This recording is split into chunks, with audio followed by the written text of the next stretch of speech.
Welcome, ladies and gentlemen, to the Super Game Brothers podcast. This is our weekly board game and video game podcast. It's a family-friendly podcast, and we just have a good time chatting about the board game and video game industries and what we've been playing for the last week. My name is David, and I'm joined, as always, by my brother Devin. Devin, how are you on this Wednesday evening? I am doing fantastic. Nice. You've been watching a lot of basketball, I hear. Oh my gosh, yes. There's like 2 NBA Finals games every day of the week, pretty much. And I enjoy it. You can tell all the teams are trying extremely hard compared to normal season. Mm-hmm. So yeah, it's been a lot of fun. Father-son bonding time. There you go. Nice. Yeah, that is a fun time, and I do think they space them like that on purpose so that there's 2 games basically every day for the entire month. And I think the finals are probably like early June usually, so just a few more weeks of basketball. That's fun. I saw that the Nuggets won last night. So are they up 3-2, or did they just tie it 2-2? They are up. They're up. Wow. It will go back to Minnesota, and then we'll see what happens. I don't know what happened to the Timberwolves. They had them exactly where they needed them. Yeah, they were up 2-0, right, and then lost 3 straight games. Yeah, and they were up 2-0 by beating the Nuggets at home both times. Right. Yeah, because Nuggets had home court advantage. Yeah, crazy. Yeah, I saw some clips really of Jokic out there. He's a crazy human. So good at basketball. That man is a magician. I follow this one account, and he just like talks about basketball rules and like what's a travel and what isn't, and just like basketball IQ on Twitter. I can't remember his name. Maybe B-Ball Breakdown or something. Follow him. He does a really good job. And he was posting all these videos about how Jokic is really smart with what he does when they have a lead and ways to waste the clock. So like after the other team scores, he'll accidentally fumble the ball instead of like giving it to accidentally in quotes, fumble the ball instead of giving it to the ref. And then he'll have his teammate like roll it onto the court, so he hasn't touched it yet. So the game clock's still rolling, but the shot clock hasn't started yet. And so they're getting like a difference of like, and I think they said that in the plays he was able to do that, he was able to waste like a whole minute of clock time or something. So he's just like a super smart player out there. He knows how to read the floor and play the referees and the kind of the mental IQ game really well. Even though he doesn't look like the most athletic fella out there, he's sure dang good. Yeah, he's got the softest touch. It's I don't even know how to explain it, but it's magnificent. It really is. There's a lot of memes online right now of like your team played 23 and a half seconds of excellent defense, then Jokic in the last half second of the shot clock, and it's like him bending like some really weird way and like hucking the ball, and then it goes in for some reason. And yeah, it doesn't matter. He can. Yeah, I don't know. He just has such a soft touch, like you said. He can shoot from anywhere. He's fun to watch. Yes.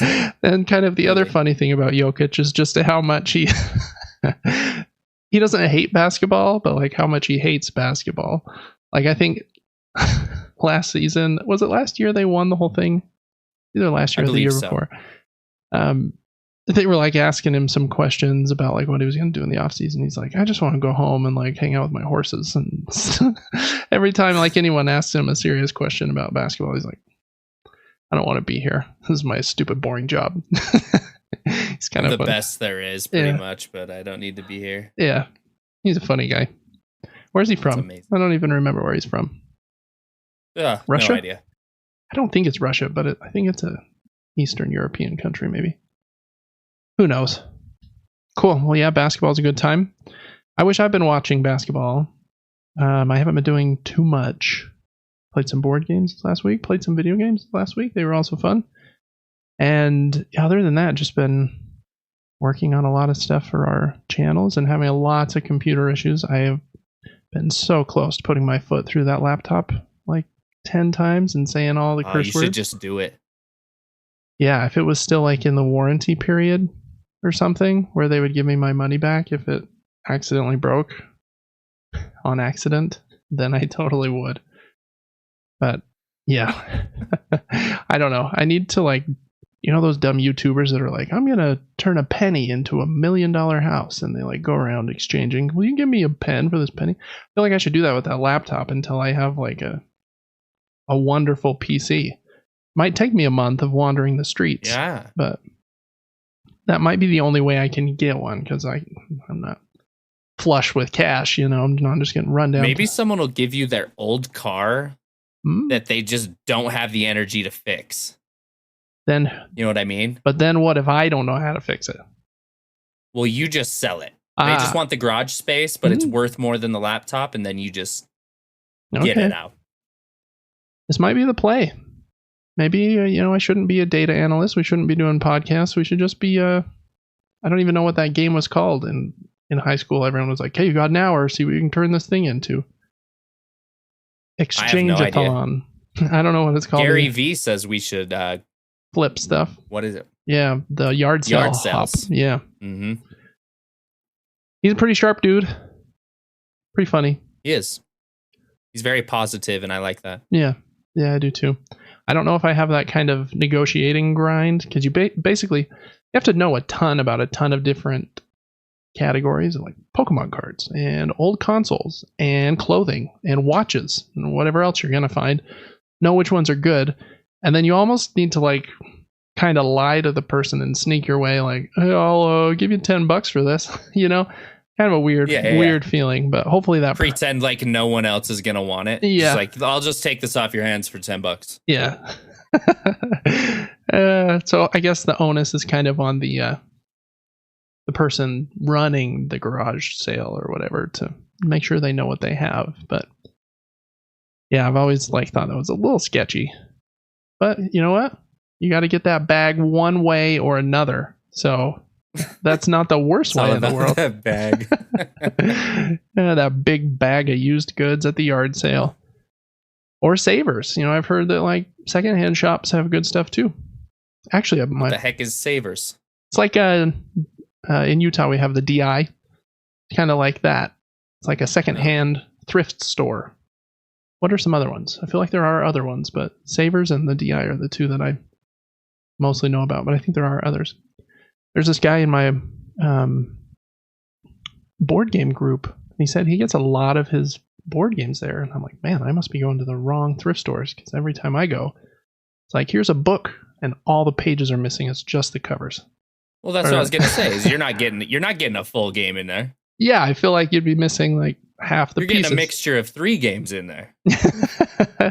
Which might be, that might be fun. I don't know. Yeah, I don't know. We need to figure something out though.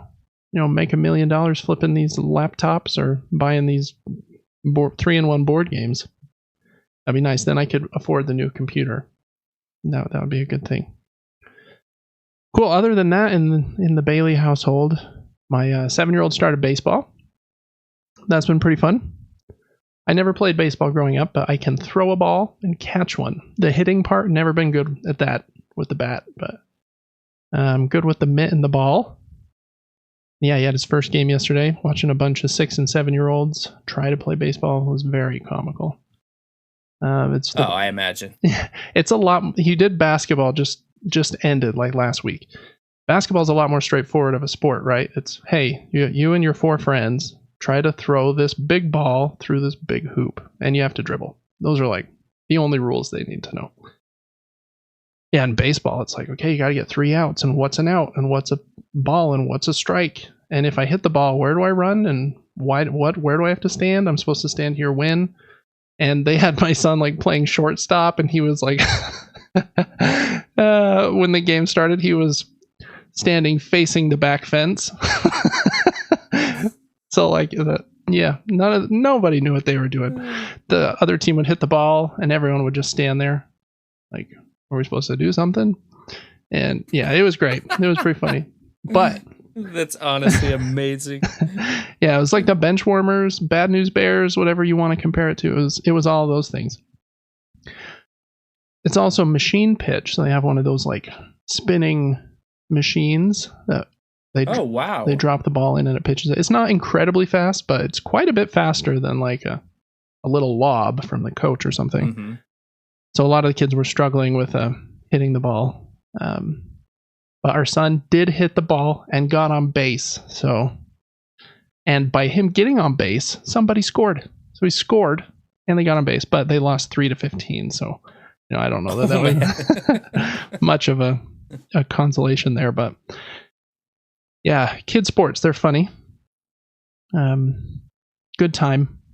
Mostly a little embarrassing for your trying not to have secondhand embarrassment, like, ooh, I should have taught my son baseball better. But yeah. But he was loving life, like playing in the dirt and running around. So I guess that's all that matters. My favorite thing about kids sports is we all sit there and like pretend like we could do so much better than all of them out there. Why aren't they just doing this and this and this? Like as if we would. Yep, exactly. Why aren't they hitting home runs and throwing 90-mile-per-hour fastballs? So we'll see how baseball season goes, but pretty fun. That's exciting. Yeah, it's been good. Yeah, other than that, not much new over here. Yeah, this is our weekly video game and board game podcast. We really like talking about games, so that's what we do here. We're still trying to nail down all of the kind of the categories of the show, or segments, I guess is the right word, and exactly what we want to focus on, because there's a lot of different directions you can take a podcast like this, and I feel like our structure currently might be a little too broad in that I'm trying to have us cover too much. Not sure. So write some comments in. Let us know. Do you want the show to be more focused on like any specific topic, or do you want it to be longer? Do you want it to be shorter? Because it could definitely be like, I could make it 5 times as long with the amount of stuff. Like, please no. I don't think that's a good idea, but there's just so much. I'm like, okay, this isn't worthy. I have to cut this and cut this. And at the end of the day, I wanted it to be a video game and board game show, but I didn't want it to be like okay, let's get like super nitty gritty in the news and talk about, all the news things all the time. So it's a hard balance, but anyways, it's a fun show. This is episode number 7. I have a blast recording it. I have a little bit less of a blast prepping it, and a little bit less of a blast editing it. But I do like hitting publish. That's a fun moment too. Like it's up on YouTube. We got the cool thumbnail on there, and Patreon people are seeing it on Fridays. YouTube seeing it on Mondays. That's a good feeling once it's out there, and everyone can listen to me ramble for a while. So yeah. Anyway, so we appreciate you being here with us. Make sure you check out the other stuff we have on the Super Game Brothers YouTube channel and Instagram and TikTok. And if you would like more stuff, you can also follow us totally for free on Patreon. We post some extra videos over there. And then we have some other perks if you really wanted to support us in our independent endeavor here. We have a bunch of paid perks over there as well. So check us out on Patreon. You can get even more exclusive shows, get the show early, get your name in the credits if you want me to put your name big on the screen during the episode. Yeah, lots of fun stuff over there. All right. Well, like I mentioned earlier, it's a little hard to organize a show like this. So for like the 5th week in a row, new segment time. And yeah. And this segment, I wanted to do this because I feel like we talk about what we've been playing, which is fun because then it's usually like back and forth. We got some cool stuff to talk about. And then we talk about the news, and the news is like an hour long. And so I wanted to break it up a little bit.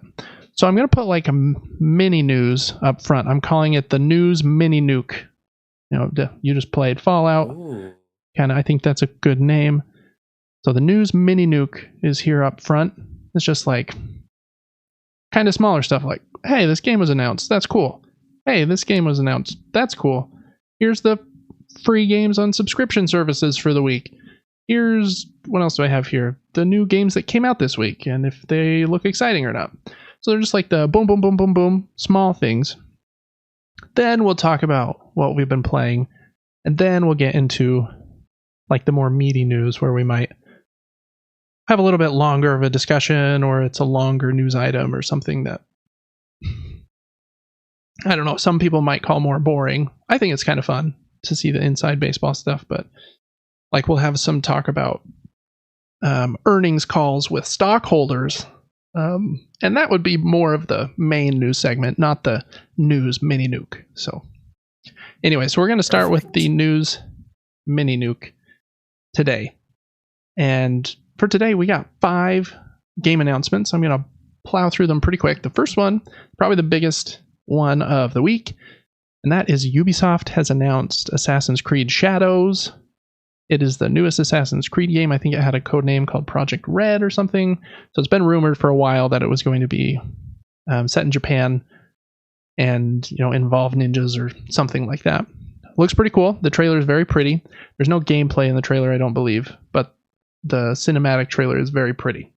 Do wish there was some gameplay, but here is the quote that they put on the trailer. Quote, "Live the intertwined stories of Naoe, an adept shinobi assassin from Iga province, and Yasuke, the powerful African samurai of historical legend.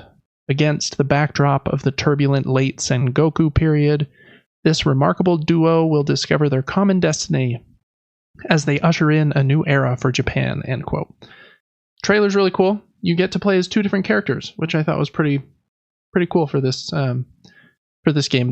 Assassin's Creed's done that before, where you got to choose like the brother or the sister in like the Greek one, I think.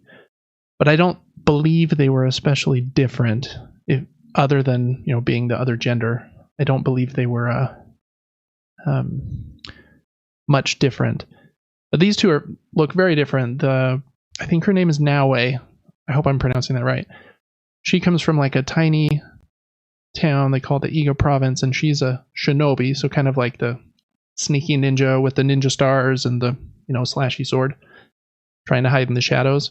And then the other main character, like I said, is a powerful African samurai, and he has like a big samurai like armor on, and in the one part in the trailer he has this huge like samurai hammer thing. So it looks like, at least, they would play very differently. And there were a few extra details in the blog post that said that you can choose which character you want to play for the majority of missions, but then there are some that are character specific, so kind of hop back and forth. Anyways, I thought that looked cool. Have you played Assassin's Creed in a while, Devin? I haven't played one for probably like 8 years.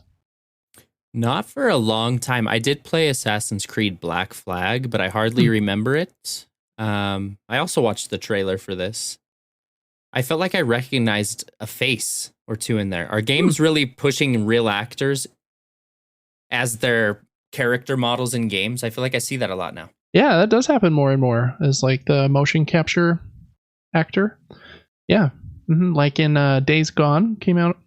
Sony made that a few years ago. That was, what's his name? Sam Whitworth, I think. I think that's who that was. Yeah, so they definitely do that occasionally. I didn't recognize any, but you could totally be right. I'm not sure. All right, so that's Assassin's Creed Shadows. Looks pretty cool. It's out November 15th, and it's only current gen, so PC, PS5, Xbox Series S and X.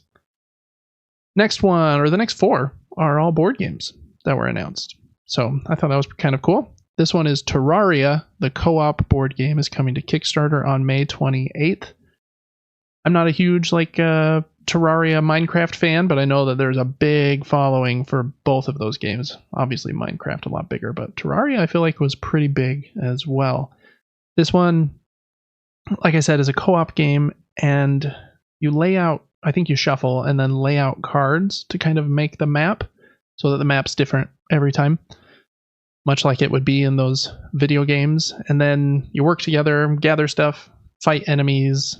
The page said that there are over 30 different enemy types, and each session ends with one of 6 different boss fights. So look forward to that. If you like Terraria, it will be on Kickstarter on May 28th. A few more board games. Very popular board game. I've never played it, but it's kind of like an open world Western game where you can kind of do whatever you want. You can be a good guy. You can be an outlaw. It was called Western Legends. It came out a few years ago. And Western Legends Stories was just announced. And it is a 6-part story-based campaign game based kind of on Western Legends. And it will also be coming to crowdfunding in the third quarter and then releasing next year. So if you like Western Legends, I know a lot of people say that it's basically, obviously, a more pared down version, but kind of like Red Dead Redemption 2 in a board game where you get to choose what you want to do. Next one, movie I really liked growing up, even though the first 10 minutes it used to scare me when I was really little. The board game based on Jim Henson's hard to say. Jim Henson's Labyrinth came out, I think, 38 years ago. So it's having a 40th anniversary pretty soon. And so they're re-releasing the board game that I think came out on the 30th anniversary of the movie. So the board game's been out for a while, but it's being reprinted. It will be coming to GameFound this summer. Has some cool character statues from the game. Like the main character, I can't remember her name, and then some of the crazy creatures in that world. It looked like all the collectibles were gray. Does that mean you're supposed to paint them? Yeah, a lot of companies make their miniatures a solid color, either gray or red or something, so that you can paint them if you want. Okay. And a lot of people do. I'm nowhere near artistic enough, so I like it when things come pre-painted, but people that are really good don't want them pre-painted because they can paint it way better than a pre-painted machine could. So yeah, there's probably a little tension there on yeah, we would love it pre-painted, and other people are like, no, we wouldn't. So I guess with it being gray, that side won. So yeah, if you like Labyrinth, check that out. And then last one, very popular game. Not quite as popular, but I think almost as popular as the other Dune game, Dune Imperium. Dune War for Arrakis came out, I think, just either earlier this year or late last year is when it delivered to their crowdfunding backers. And it's a big board game. It's a long one where usually you play 2 players, one side against the other, and it's kind of like a war game. Not exactly, but basically you roll a lot of dice, you fight each other's pieces, and you can do all these things on kind of the sands of Arrakis to try and win this war. It's getting a reprint this year. They said it will be on GameFound sometime later this year, and it will also have a new expansion called Desert War. I think one of the reasons this game's been so loved is it was made by 2 designers, or designed, I guess, by 2 designers, and those 2 designers designed another game a decade ago based on The Lord of the Rings called War of the Ring, and it's pretty well regarded as one of the very best head-to-head war games ever. On BGG, it is rated number 1 in the war gaming category. I've wanted it for a long time. Me and my wife really love Lord of the Rings, but it's and you can get it for $80 or something. It's not terribly expensive, but I think it runs 4 to 6 hours. So it's a time investment. You play as either Sauron's side or as the good side, and the good guys can either win by defeating Sauron's forces or by sneaking the ring to Mount Doom, and the bad guys generally win by taking over a bunch of the map or by corrupting Frodo. And so you're fighting a whole bunch, but then there's this, obviously, the ring bearer portion of it too. So I'm guessing that War for Arrakis is pretty similar with the two of the same designers. Anyway, so those are some new game announcements. This next segment, I didn't mean for it to be this long, but I don't make the news. It's just here. This is the games that are free to different subscription services this week/month. So these are the new ones that we haven't already talked about. Coming to PlayStation Plus Extra, I believe, on Tuesday. So depending on when you're listening to this, I think it's on Tuesday. Are 10 games. They are Red Dead Redemption 2, which we just talked about. Excellent game if you haven't played that. Deceive Inc., The Sims 4, City Living, Crime Boss, Rockay City, The Settlers, New Allies, Stranded, Alien Dawn, Cat Quest, and Cat Quest 2, the Lego Movie 2 video game, and the original Watch Dogs. If you have Premium, PlayStation Plus Premium, there's 3 PlayStation 1 classics coming to PlayStation 5 this month. 2 of them I hadn't even heard of. 2 Extreme and G Police. Have you ever heard of those, Devin? No, I haven't heard of most of these. Yeah. And then the third one is Worms Pinball. I've heard of Worms and I've heard of Pinball, but I've never played Worms Pinball. So yeah, those are the 13 games coming to PlayStation Plus Extra and Premium. So watch out for those. I think Red Dead Redemption 2 is definitely the headliner of all of those, but Cat Quest and Cat Quest 2 are kind of fun little games that I played, quite a bit of together with my 6-year-old at the time, and they're a good enough time. And if you like Worms and Pinball, check that one out. Also, if you have PlayStation Plus Premium, there's a new game trial. You can play the first 2 hours of The Last of Us Part 2 Remastered. That's just enough time for you to get to the big, spoilery twist in the game, probably. And then either decide if you love it or hate it. And that's all I'm going to say, other than the fact that I think that's one of the best games ever made. So I obviously don't hate it. Bunch of games coming to Game Pass. Here we go. The new ones that come out in the next week or two. Brothers: A Tale of Two Sons is out right now.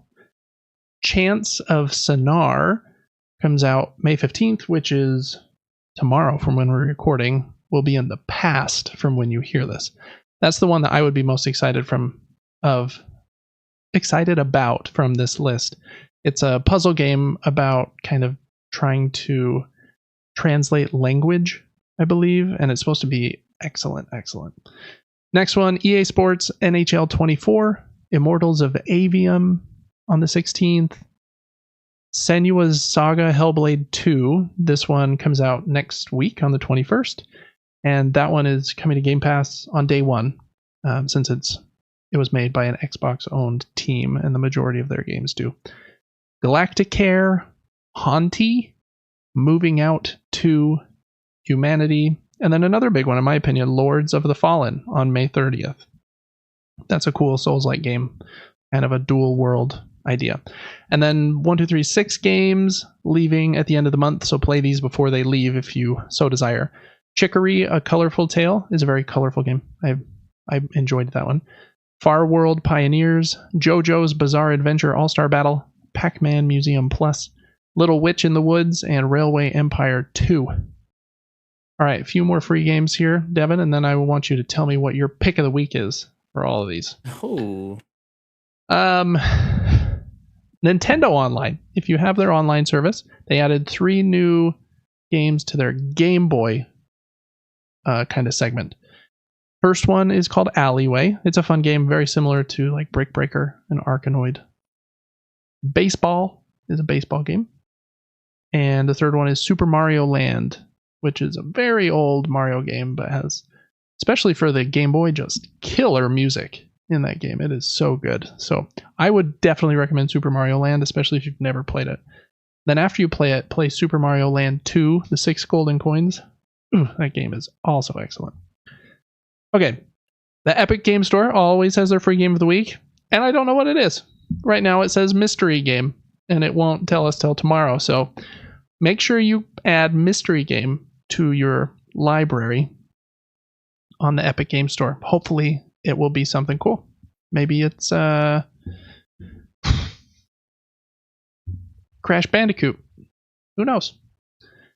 All right, and then if you have Amazon Prime, the Prime Gaming free games for the month of May are also out. Some of them you can redeem right on Amazon's launcher, and some of them it gives you a code for Good Old Games or GOG's launcher. But either way, you can get these games free. Tomb Raider Game of the Year Edition, that's a good game. I played it quite a few years ago. Lego Star Wars 3, The Clone Wars, Dark City International Intrigue, Fallout 3 Game of the Year Edition. So that one will have all the DLC and everything as well. Very popular gaming series right now. So there's your Fallout 3 if you have Prime. And a PC, I guess. 9 Witches, Family Disruption, Electrician Simulator, 100 Games, Escape from School, The Forgotten City, and Spirits of Mystery, Whisper of the Past. Whew. All right, Devin. That's all the free games. There's too many gaming subscriptions. I mean, I have Amazon Prime, right? So I have all of those. And then I have a Switch, so I definitely have those ones. We had a Game Pass trial for like a few more days because I bought the Rogue Ally. So we technically have all those for a few more days. And then I have PS Plus Premium, so we have all of those as well that we talked about. Wow. So I have a question about Prime Gaming. Yeah. If you get a game through them, what platform do you play it on? They have their own launcher. It's right here. Oh, okay. So this is just for PC. Yeah, it's for PC. You can play it on Amazon Games launcher, but then some of the times when you claim the game, it will give you a code for a different store, like Good Old Games or Steam or something. So kind of depends, but yeah, they do have their own launcher, which I know people don't like. Everyone wants everything to be on Steam because it's so wonderful, which it is. Steam is great, but I don't mind opening a different launcher. All right, and then last bit of the news, Mini Nuke, is the new games this week / month because of the board game debacle. New games this week. The first and probably biggest one of this week is Animal Well. Came out this last week. It is sitting at a mighty 89 on OpenCritic. It's a super awesome game. I'll talk about it later when we get to what we've been playing. Spoilers. Next one is Braid Anniversary Edition. Braid came out like 15, 12 years ago. And this is kind of a remastered version that they added a bunch of new puzzles to, if I'm understanding correctly. It's also got a mighty 89 on OpenCritic. That's one of the most like revered puzzle games of all time. So it makes sense that it would review well today as well. If you haven't played Braid, it's really good. It'll definitely destroy your brain though. It's all about, it's basically if you took Mario and made him do puzzles on like a one screen, so he's not like running to left and right to new screens. So you just got the one screen, but then the whole shtick is you can make Mario then go backwards or like rewind, but then some objects on the screen will not rewind when you rewind. Oh boy. It starts really easy and then it gets very brain burny, but it's an excellent game. I think that Jonathan Blow is one of the very best like puzzle game designers in the world. He did The Witness as well. Very cool. As a little tangent, a little sidebar here. I don't know if you saw this, but I thought it was kind of funny. There's been a lot of talk lately about how there are too many games just everywhere. I think like 15,000 games release on Steam every year, and like there's so many games that if the storefront that they are released on doesn't have really great curation, then it's hard to find anything. Like if I was making a new game right now and I released it, it would be buried in the new games section along with probably like 200 or 300 other games, right? So unless I got really lucky and like some streamer played my game and I got popular for being either funny or really good, like nobody would ever know I made a game basically because there's just so many. So this game Braid that I just mentioned, one of the most influential and important puzzle games to ever come out, as its remake come out this last week. And Jonathan Blow tweets out, quote, "I like the PS5, but Braid Anniversary seems unfindable on the PlayStation Store. We're placed at the very bottom of a huge block of 70 plus games. Is this order consistent for anyone or anyone else, or is it randomized? If consistent, RIP our PS5 sales. Does someone at Sony hate us?" And I know this has been a big issue, especially this kind of reaches out into a lot of other topics. One other topic is that there are some companies that make really crappy games. A lot of people call them asset flip games. for example, in the last year, there's probably been 75, maybe more, games called something jumps, like hamburger jumps, chicken nuggets jump, milkshake jumps, French fry jumps, turtle jumps. Yeah, pickled beet jumps, and basically it's the same game, but they've flipped the assets to, okay, it's not a hamburger this time, it's a beet or a milkshake. And if you buy this game, this new version for $1, it has its own separate platinum trophy that you can earn in 5 minutes. And somehow people have found kind of a niche in that. Like, okay, well, we know there's people that love trophies. We know that there's people that will buy these if we price them at $1 or $2. And we're just going to make 100 of them. And, they're of very low quality, and they just kind of bloat the store. And then good games that took years and years and hundreds of thousands of dollars of people's time and effort to make just get buried and lost amongst all of the garbage. Anyways, so my question to you, Devin, was, have you ever tried or struggled to find anything like on the PlayStation Store or any other storefront? Oh, absolutely. Actually, yesterday, because I started Skyrim today. Yeah. And I could not find. I knew or maybe this was a few days ago, there was the whole Fallout Skyrim bundle with all the DLCs. Mm-hmm. I searched for that thing everywhere. I searched both games, but you had to type a specific word in there to find the actual bundle. And the word was not bundle. The word was something else. I don't remember what the word was, but it took me a minute to get there. And it was kind of frustrating. And I still don't know how to download the DLCs that I bought. They're not in there yet? No. Did you try hitting options on the game in the front screen? And there wasn't there? It doesn't appear. Wow, that's crazy. Yeah, we'll have to figure that out. But yeah, I've also struggled as someone who I play primarily on the PlayStation. So I'm in the PlayStation Store all the freaking time. I have the PlayStation app on my phone. Every Wednesday, they update the store with a new sale or, whatever else. And I'm generally looking in there every week. If there's a sale, I'll look at every page. There might be 50 pages of the sale and it's 2,500 games. But I'll just casually scroll through. I also have a wish list in there, but you can only put up to 100 items in your wish list. So my wish list is always capped out, which is frustrating. And even someone like me who's in there all the stinking time, all the time, I can still never find things too, unless I know the name of the thing I'm looking for and search for it. So I agree kind of with everything that is said about this. There's a lot of garbage on the store. I wish there wasn't. I do think that anyone should be able to make, a game if they want to. But I don't think anyone should be able to flip one game into 1,000 games that just bloats your storefront. So, yeah, I don't know. There's got to be some way to fix it. Sony, Steam, Nintendo, get on that. Fix that. Get it together. Yeah. All right, but that was a Braid Anniversary Edition. I bet it's wonderful. I'm excited to play it. The next one I thought looks really cool too. You might like it, Evan. It's called Crow Country and has a very kind of unique vibe, and it was definitely inspired by the original Resident Evil games. So that's exactly what I thought when I saw it. Yeah.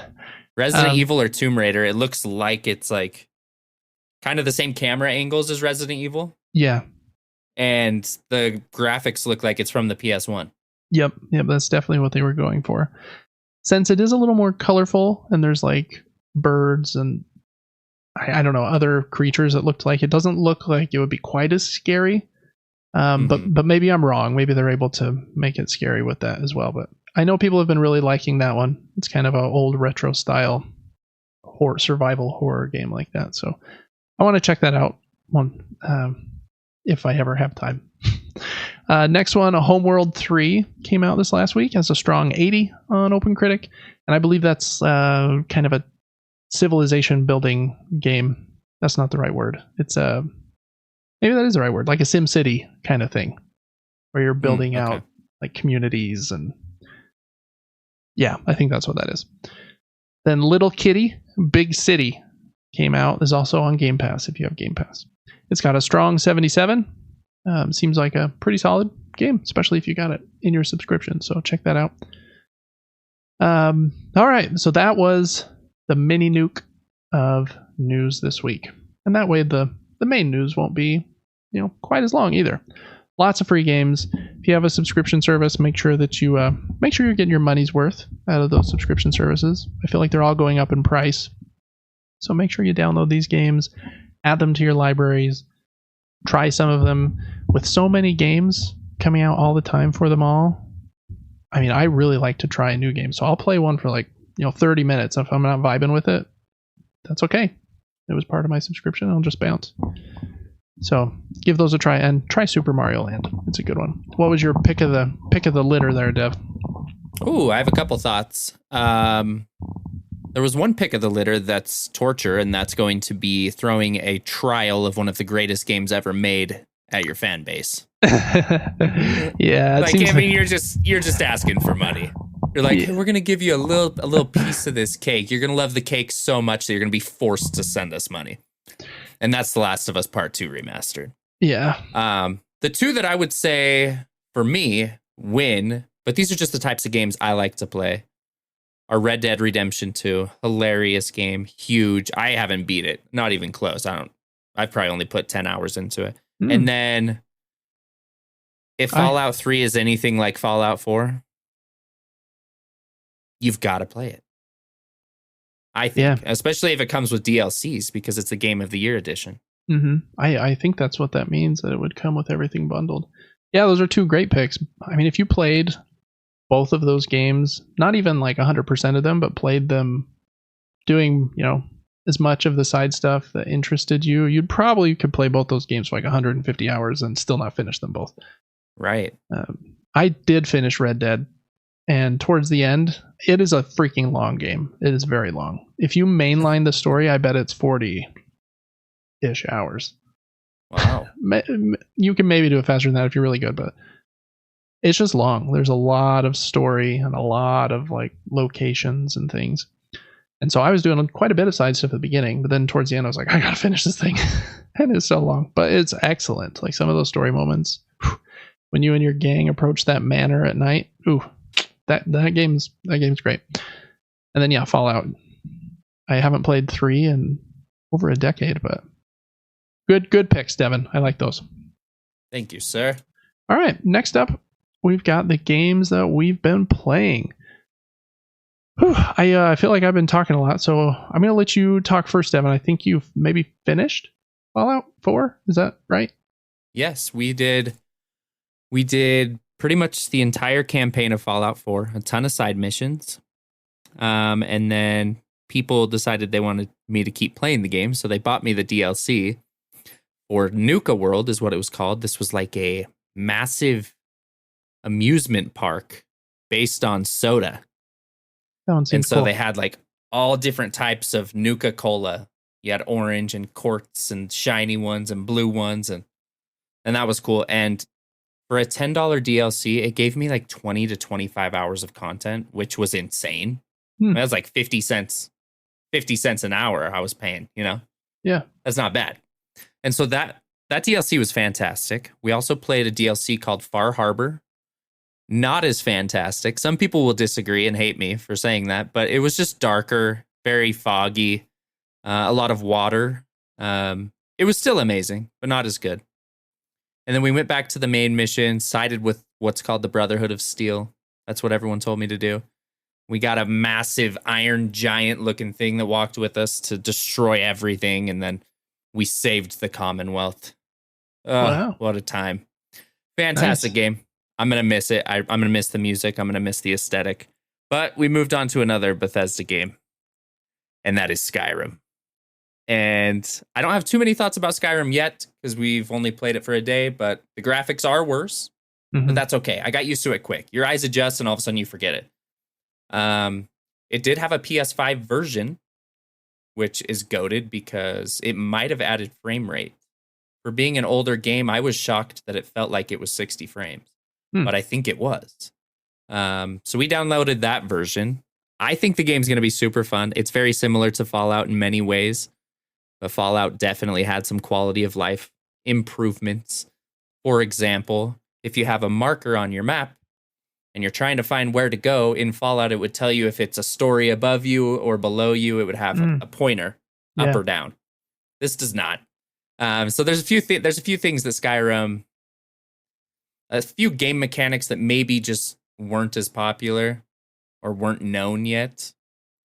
The Skyrim is missing, but the upgrade system seems very similar. I like that I'm fighting with a sword instead of just being able to shoot from a distance. I find that fun. I'm an orc. And I think the game's going to be amazing. I really do. We have all the DLCs for that too. So I'm thinking it's probably going to take us 2 weeks of 6 to 8 hour days to beat. We're going to have a lot of hours in that game. Yeah. Yeah. I remember watching someone play it a long time ago, and it seemed really cool. I like the kind of the idea of that you need to go out and fight these dragons. And I think each one you kill, you get some new special ability or something. If I remember correctly, I think the Elder Scrolls game I played the most of is number 3, Morrowind, which was forever ago. But I think, do you have your 2 hands, right? And you can like equip something in either one or both, and they're always on the screen. And then do you use like the right trigger to do something with the right one and the left trigger to do something with the left one? Is it kind of like that? You do, at least in Skyrim, you do, yes. Yeah. I remember playing a few minutes of it and being confused by that, because I was like, okay,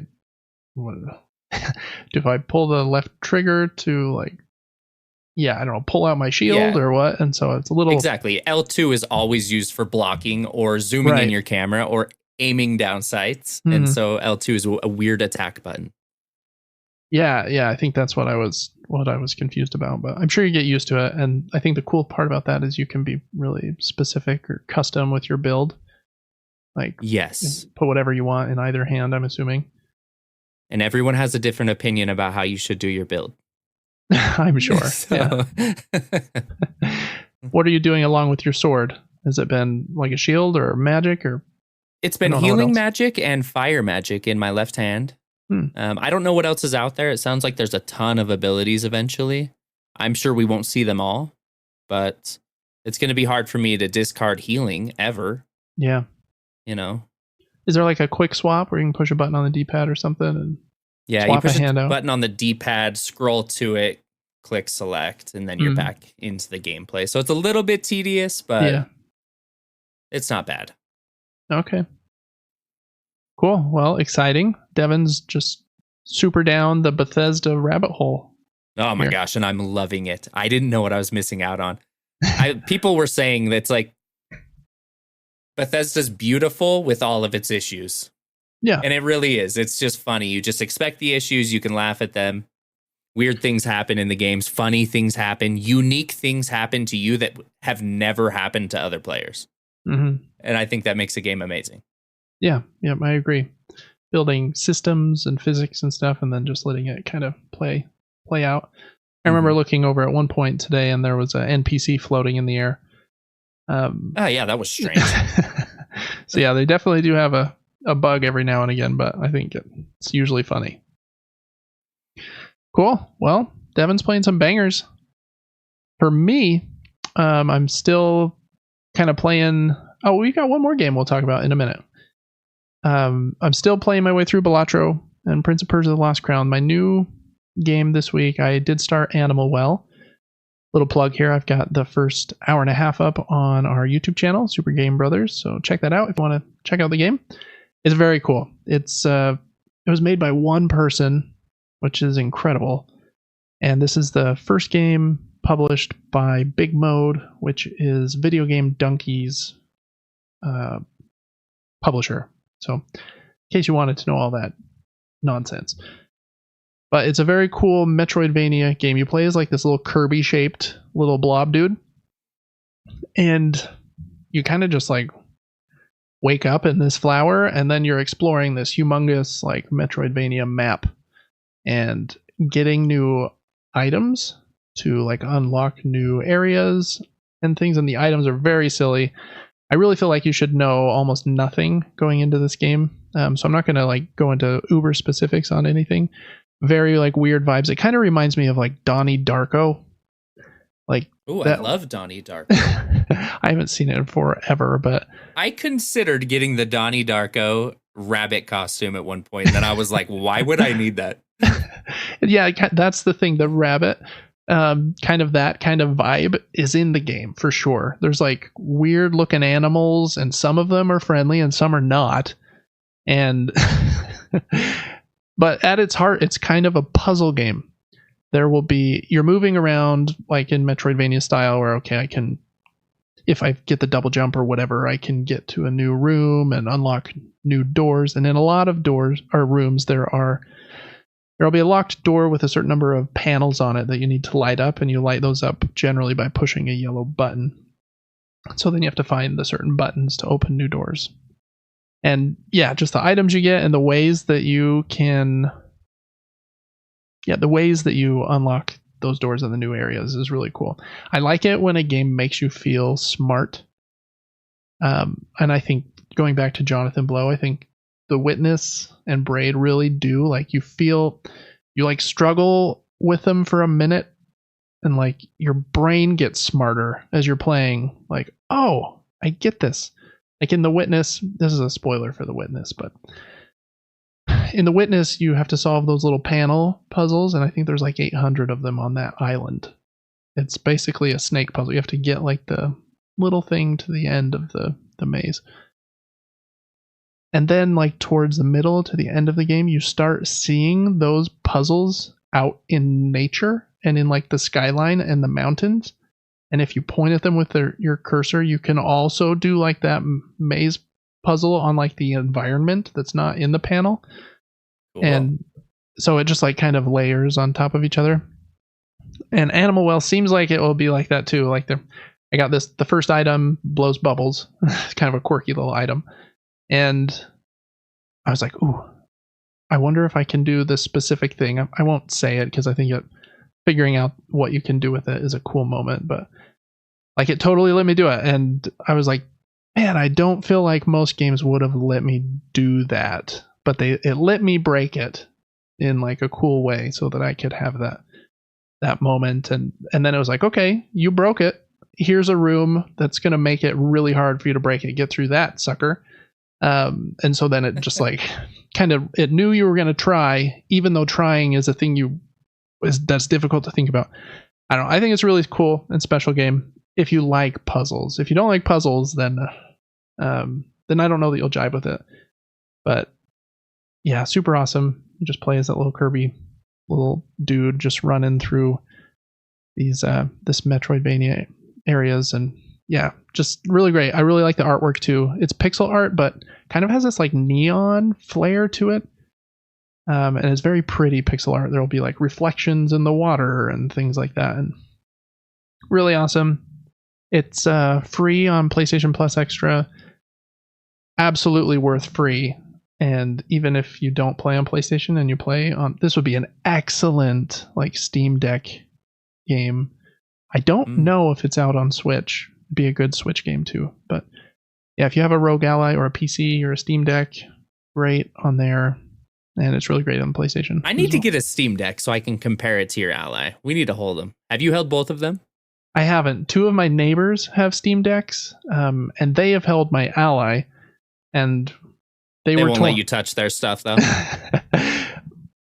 We have a game night at my house every week, and so I don't get to go to their house. I'll text them and tell them to bring it because I do want to feel. They have said it's bulkier and a little more round. So if you have big hands, then like the Steam Deck might be a little better because since it's more bulky and round, you kind of have to wrap around it more. Or the Ally is a little more like sleek and thin, but it does kind of have like it's not like sharp, but kind of like a sharper corner because it is like kind of pointy edges and not like a huge round thing. I really like how the Ally feels. I think it's great. Ally super cool. 1080 screen, 120 frames on that screen. Hard to beat, but they actually did just announce the Rogue Ally X, which is the new model. It's not a 2, though. Oh, okay. I was going to say, are you mad? No, I'm not. Because I got mine for such a good deal, I'm not mad. It basically, I think, just has maybe more internal storage or something and a bigger battery. so the battery lasts longer. But I play mine in my house, and I have 2 or 3 cords that can charge it, so I'm never really hurting for battery when I'm using it. So yeah, check out that if you want the new X, I guess. But yeah, Animal Well, highest recommendation. Super great. Try it out. Go in knowing nothing and just enjoy the puzzles and run away from the ostrich. That's all I'll say.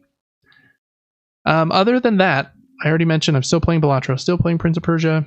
I need to get back to Fallout 4. I've played probably 6 or 7 hours and need to continue that.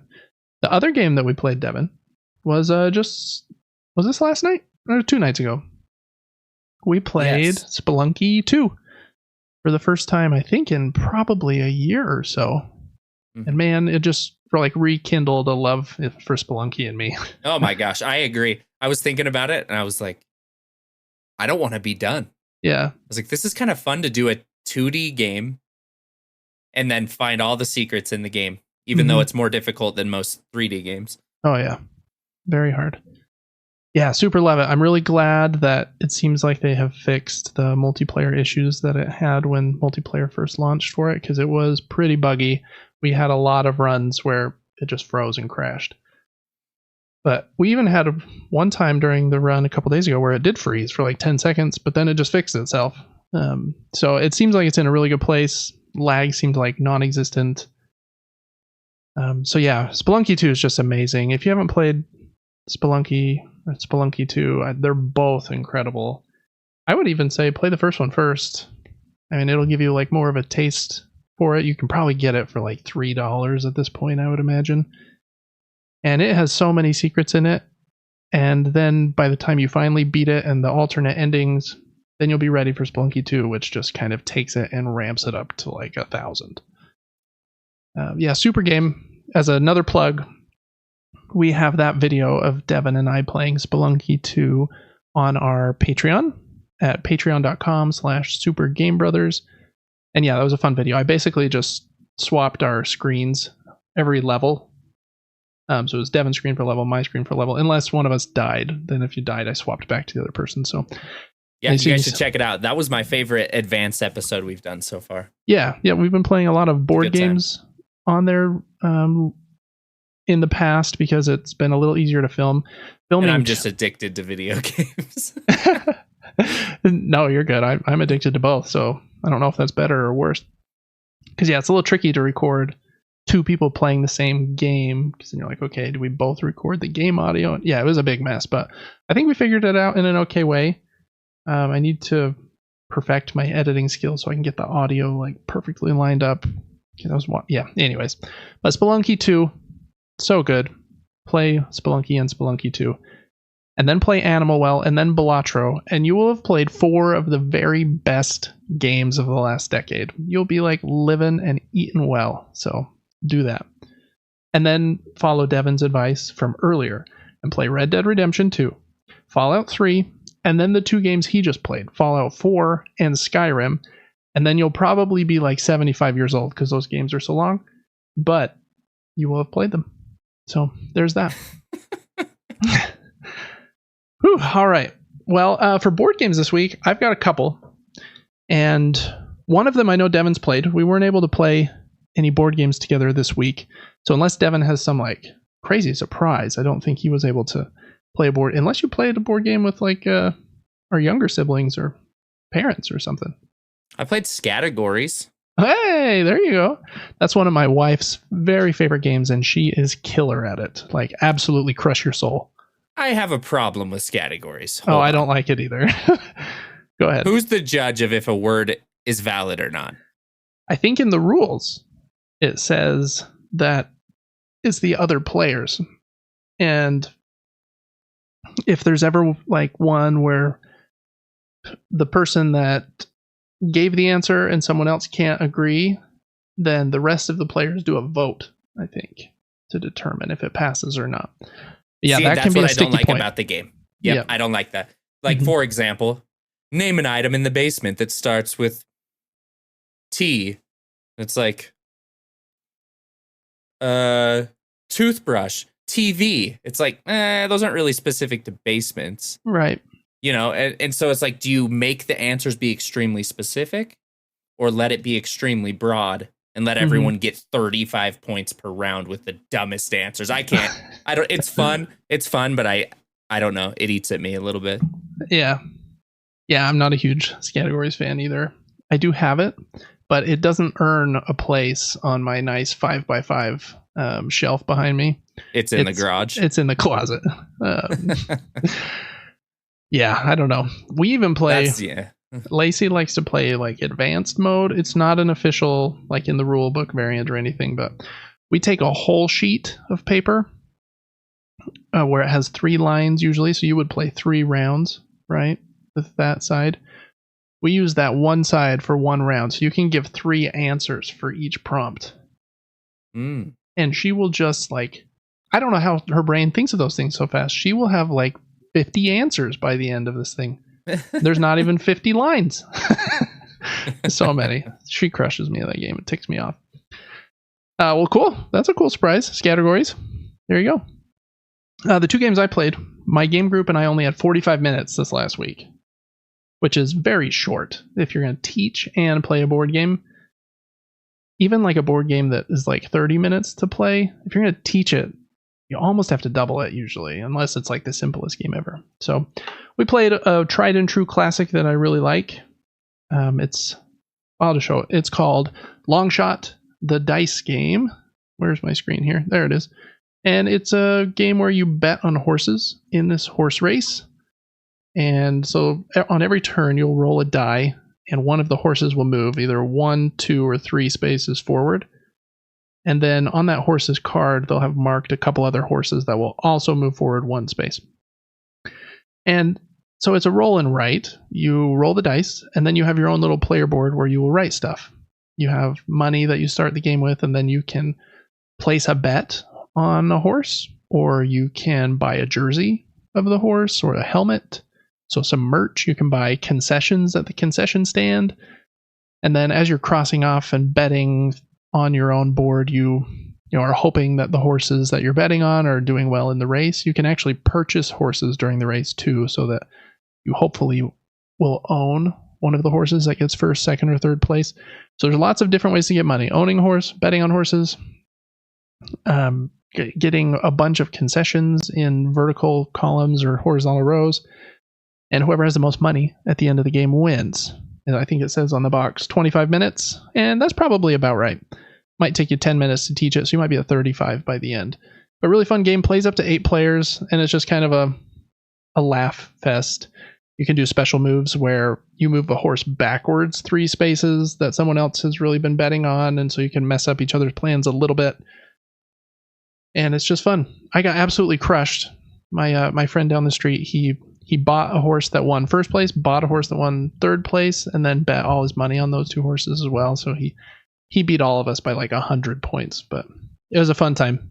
Only 25 minutes. You don't even really care if you lose because it's just fun. So Long Shot the Dice Game, it's a great one. I prefer it to something like Camel Up because I think gives you like the same experience, but it's like half as long. It's only like 25-30 minutes, where Camel Up's usually like a bit longer than that. So similar vibe though. So that's Long Shot the Dice Game. Really like that one.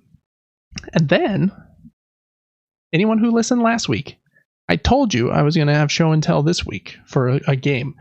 So I'm going to wait right here until you comment on this episode to tell me what that game was. Not really, but the game is brand new. It's called Sand, and it's a game it's a pick up and deliver game. So you're picking up goods. You and your little silkworm are going through the desert, picking up goods, and then selling those goods to cities and camps and places to make as much money. Whoever makes the most money by the end of the 6 days is the winner. It's a fairly complex game. Each player has their own player board, and Devin, this might be a little hard to see, but I'll try to get it close. On your player board, you have 4 circles here at the top that are action spaces, and they have 4 discs on them. One's red, one's black, one's white, and one's blue, and they correspond to these 4 dice that are rolled at the start of every day over here. And so then you can use those tokens to do an action of that strength, matching the color, So I could, if I use the red one, I could do an action of strength 2 in this example because the red die is rolled to a 2. The tricky part is anytime you pick up a good and are carrying it, it goes in one of these slots right here and blocks that action spot. So now, since I'm carrying one good, I can no longer do 4 actions on a turn. I can only do 3. And then if you were carrying a second or a third good, you even get more restricted. So it gets a little crazy, and you have to move around this board to all these different locations to sell those goods. So it's kind of a little bit of a puzzle in that way, but I've only played it once so far. I played it solo. I should have played that solo playthrough up on my gaming top-down YouTube channel probably tomorrow. That's the video that's been giving me issues exporting for my video editing software. But super fun game. It's been very popular this year, and I really liked it. Way more than any other pick up and deliver game I've played. The puzzle of managing your worm is very tricky. But because it's tricky, like you feel really good when you can pull off a good turn. Like, okay, do I want to pick up this second good and block a second spot? But then during the game, you do get more capable. You can upgrade your silkworm, I think, twice. And when you upgrade them, they get better. So you can move faster and eat more easily. You also have to manage your silkworm's thirst, hunger, and health by restoring it. And when you move, it will use those resources. So you have to manage a lot of things in the game. But it's super solid. I'm really excited to play a multiplayer game of it. Because the solo bot, very easy to run. You basically just flip over a card on his turn, do what it says, and then you do 3 cards on each of his turns. But super easy. You can do his part in 20 seconds, which is nice. But he kind of stayed on the other side of the board from me, so there wasn't really any fighting over any of the spots. So it'll be interesting to see how it plays with 2, 3, or 4. So yeah, really, really liked Sand. That is, I think it's still number 1 on Board Game Geek's hotness list. So it's kind of the hot game of the moment. And just kind of goes back to what I was talking about last week. It's hard to tell when games come out because I have this one. I've had it for almost a week now. But a lot of shops are saying it doesn't come out till June. And some reviewers got it a few months ago to put reviews up on their YouTube channel. So it's just a whole mess. But Sand is really great. And yeah, really liked it. So I'm excited to play it some more. All right. That is the board games and video games we've been playing. That's quite a list we had there. I'm proud of us. Look at us go. Look at us go. Yeah, who would have thought? Yeah, it's like we like them or something. All right, well, now on to the regular news segment. I didn't know what to call the regular news. We could call it the Megaton Nuke, or we'll just call it the news. Let's start with video game news first, and then we'll go to board game news. Maybe we'll just swap week to week. All right, Devin, you remember the story last week about Helldivers 2 and all of the review bombing because Sony wanted to make everybody connect their PlayStation Network accounts. But then they changed their minds and said, sorry, we won't do that. Don't be mad at us. And everyone started review bombing it the other way. What's the opposite of a review bomb? A review build. Ah, there you go. Review build. Well, there's a little more drama with that. So Sony is releasing Ghost of Tsushima on PC. I believe it comes out on Friday, May 17th, which is my birthday.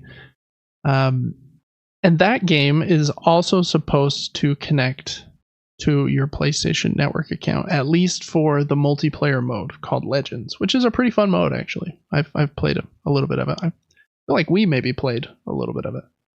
Can't remember.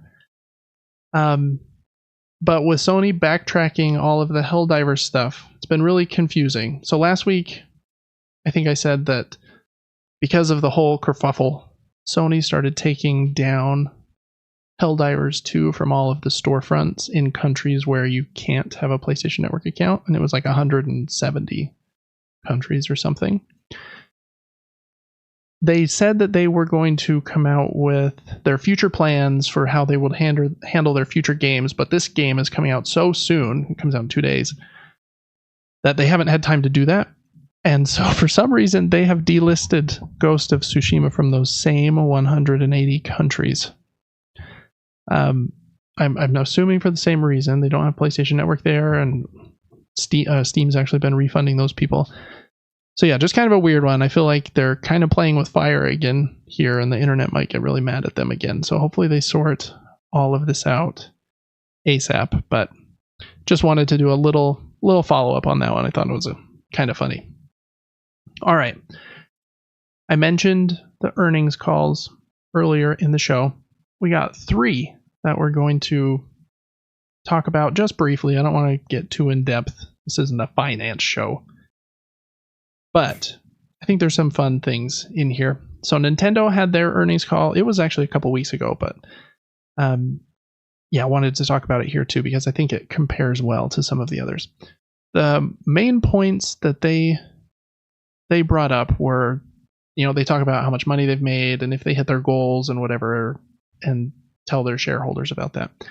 So basically, they've had insane profits since the Switch released, which makes sense. They're selling a ton of games, a ton of Switches. And I saw this post on Twitter, which I thought was pretty funny. And it said that Nintendo's net profit from 1981 to 2016, so before the Switch came out, and for what is that, 35 years?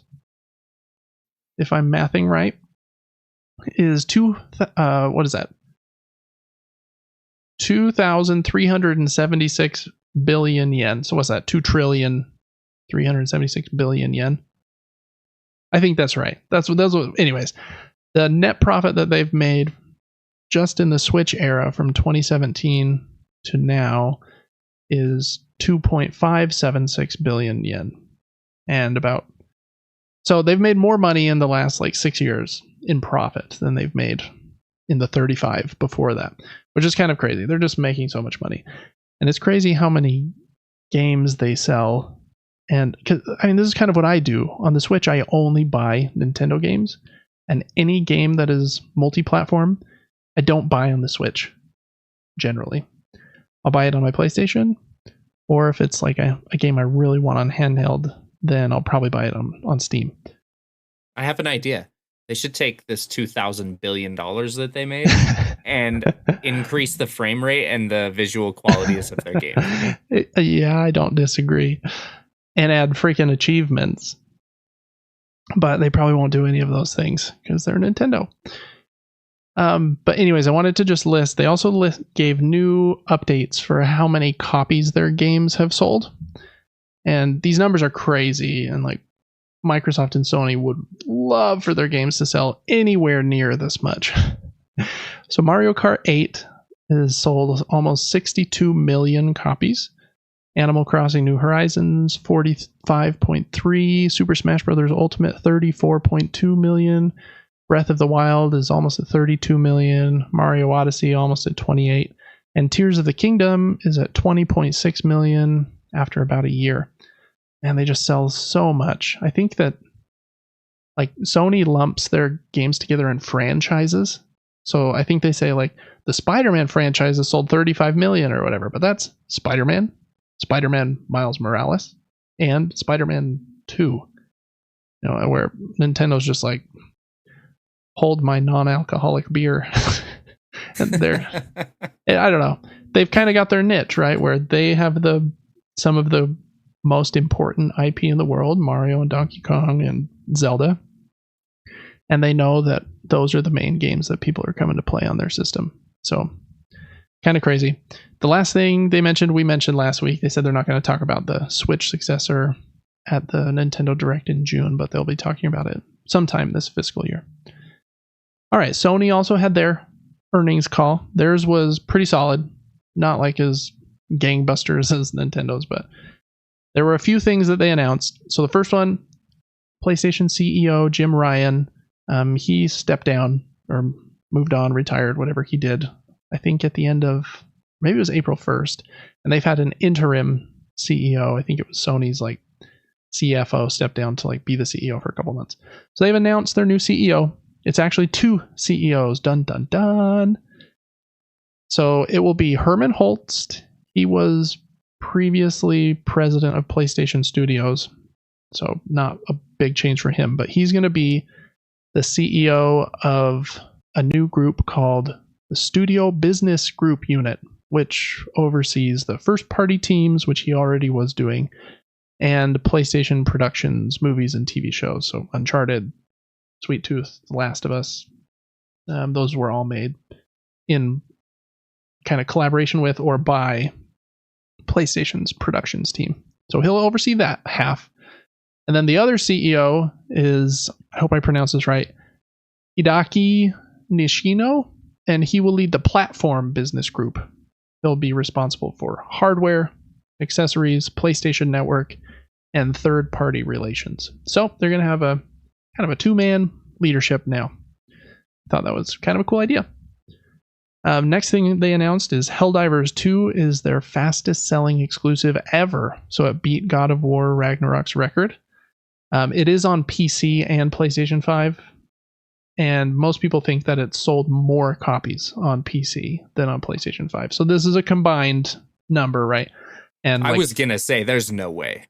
And like Ragnarok was not on PC when it launched.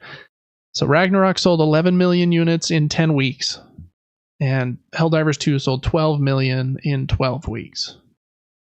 Which is a different measurement of weeks, but is their fastest selling game. So good for Arrowhead and Helldivers 2. It deserves it. It's a fun game. Next thing they announced was, well, they didn't announce this. They had a slide deck that listed, I don't remember the exact wording, but here's our live service game initiative for this year. And one of the releases was Destiny, what's that expansion called? The Final Shape that comes out next month. And then the game right next to it was Conquered, which they announced with a tiny short trailer last year. I haven't really said anything new about since then. So that seems like it will be coming out this year. It's a live service game, which means it will get updates. It might even be free to play. Who knows? We'll see what they do there. I'm sure they'll talk about that game extensively in any showcase that they might have soon, based on the leakers that were talking about that last week. So they talked about that. As of March 31st, Sony has shipped 59.2 PlayStation 5. Shipped means that they have sold them from like themselves to retailers, so Amazon and Walmart. So these aren't necessarily in people's homes, but they will be eventually. So they've shipped 59.2 million. This is if you put PlayStation 4's launch date on the same launch day as PlayStation 5. PlayStation 4 had sold 60 million at this point. So they're just about neck and neck, which is pretty impressive because the PlayStation 5 launched during a global pandemic, and because of all the issues there, they really struggled to get them out in the first probably 2 years, year and a half. Then the last few quarters, they've had crazy quarters. I think they had one quarter where they sold 6 point something million, and PlayStation 4's biggest quarter ever was 3.4 or something. So they're just having massive quarters lately. So I don't know if they said they don't think the PlayStation 5 is going to pass the PlayStation 4 next year, but we'll see. So that was an update there on those sales. And then this is probably the thing most people have been talking about this week, in at least they're sometimes called the HD twins, which is Sony and Microsoft. So they're kind of a console war, right? There's always been the fight between those two, with Nintendo kind of overdoing their own thing for whatever reason. Well, because they make shiz tons of money. But let's see. Sony sold 20.8 million PlayStation 5s in their last fiscal year, so the last 12 months. And this was just barely below their goal. They had initially set their goal at 25 million, which is like a crazy goal. And then they did end up revising it like 6 months in or something and saying, no, I think we'll probably sell 21 million. So they're just about there. And some other industry analysts have more data than me and you just reading things on Twitter and game sites. This one, his name's Daniel Ahmad. He's very well known, very well connected. He said on Twitter, quote, "The PlayStation 5 shipped 4.5 million units in the last quarter, kind of working to get to that 20.8. According to our estimates, this is almost 5 times more than the Xbox Series X and S shipped in the same period." End quote. And that kind of goes with the rumors I talked about last week about them only selling like 800,000 in a quarter. So kind of crazy. This has been the talk of the town in that Xbox is selling so few units right now. And I think, like I said last week, I think it makes sense if you tell your hardcore player base, all of our games, well, they haven't said this yet, but they've kind of said it with their actions. Our games are coming to PlayStation. Why would anyone buy an Xbox? And it seems like... Yeah, that's a great point. If you can get all the games in one place, why buy 2 consoles? Exactly. And yeah, so I think they've just kind of dug their own grave there with that system. Even though I think it's cool, the Xbox Series X is like super cool looking and like the user interface is sleek. They do really awesome initiatives. Like their backwards compatibility initiative is awesome. You can play Xbox 360 games on that thing and they're like updated in 4K at 120 frames per second. I'm just like, man, I wish Sony would do those kinds of things. So they like do awesome things over there. And they have some like cool games, Halo and Gears and Pentiment and Hi-Fi Rush and stuff, but they're just in a really weird place right now with this transition, and it seems like Xbox sales are just falling off a cliff. So I don't know. I don't know really what else to say about it. I'm not like the smartest industry person in the world, but it does seem like they're just gonna... There might be like an Xbox Series 2 or Series Y and Z. I'm guessing they would still make one, but my guess is by that point, all of their games will be everywhere anyways. And that would just kind of be for enthusiasts that really want to be in the Microsoft ecosystem. So kind of weird, but yeah. So Nintendo, Sony doing really well. There was one more, one more point here on the Sony front.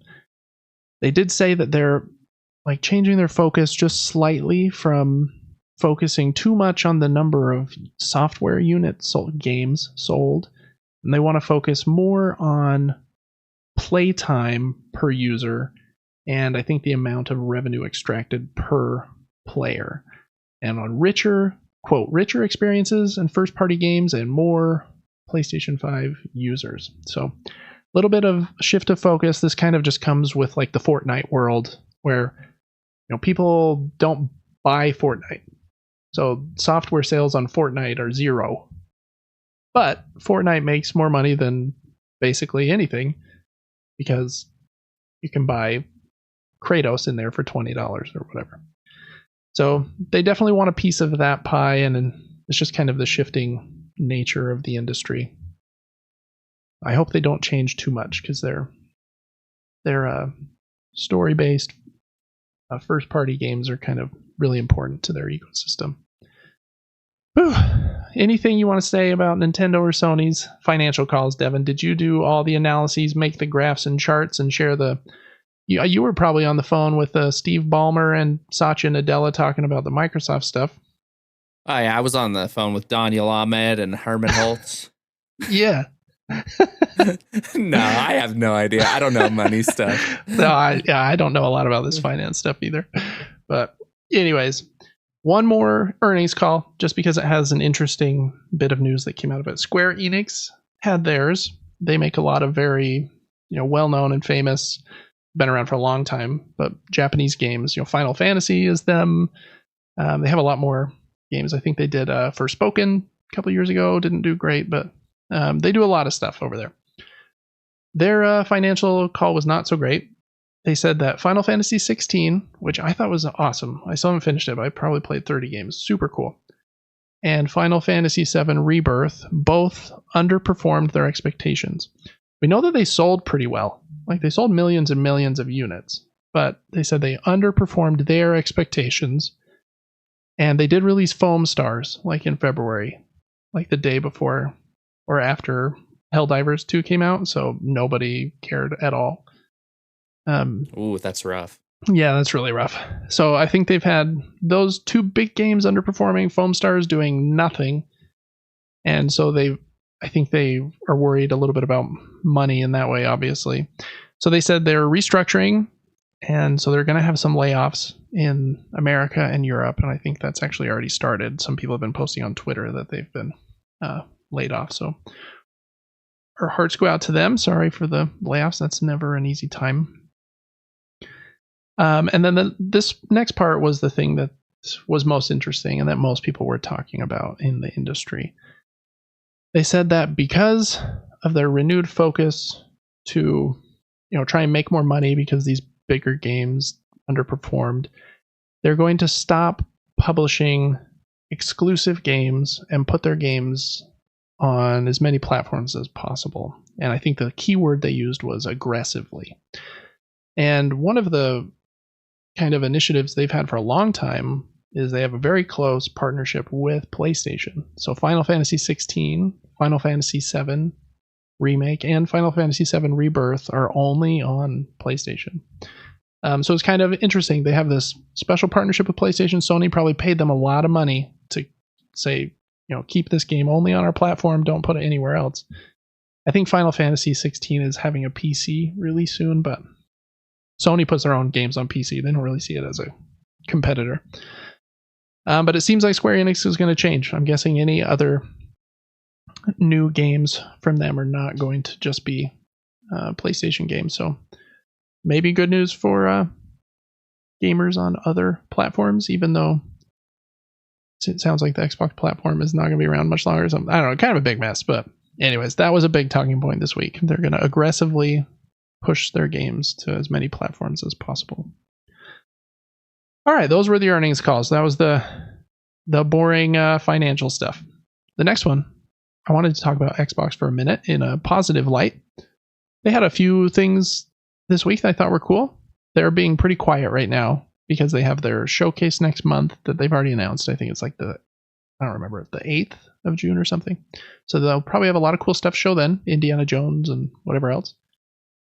And they did just lay off a couple teams and got a bit of backlash for that. So they're being pretty quiet right now. But they announced just today this cool new controller. It's called the Proteus controller, and it's for players with disabilities. Super cool looking controller. It's basically all these little cubes, and it looks like you can attach different modules to these cubes. So like a D-pad or an analog stick or buttons. And then the cubes can hook together in any assortment of ways that you want them or need them to. So you can kind of form them to however you need. I thought it looked really cool. It's pretty expensive. I think it's $300. They might have a deal going on for like the first 6 months or something for it to be like $250, but I think the MSRP on that page was $300. Super cool looking. I'm glad that both Sony and Microsoft are doing things like this. Sony released their controller last year that's meant for people with disabilities, and it was really cool. Kind of different idea, though. It's not a cube system like this. It's kind of like a big joystick that you can connect side things to. So it's cool to see these companies continue to try to meet players where they are. And I know there is way cool. a big proponent or a big portion of, well, not maybe big, but there is a portion of the gaming audience that needs these kinds of things. I know there's a pretty popular creator in the video game space who's mostly blind, I think. But he's able to play with some, I don't know if it's like sight assistance or something else, but so just glad that more people can play. And that controller looks really cool.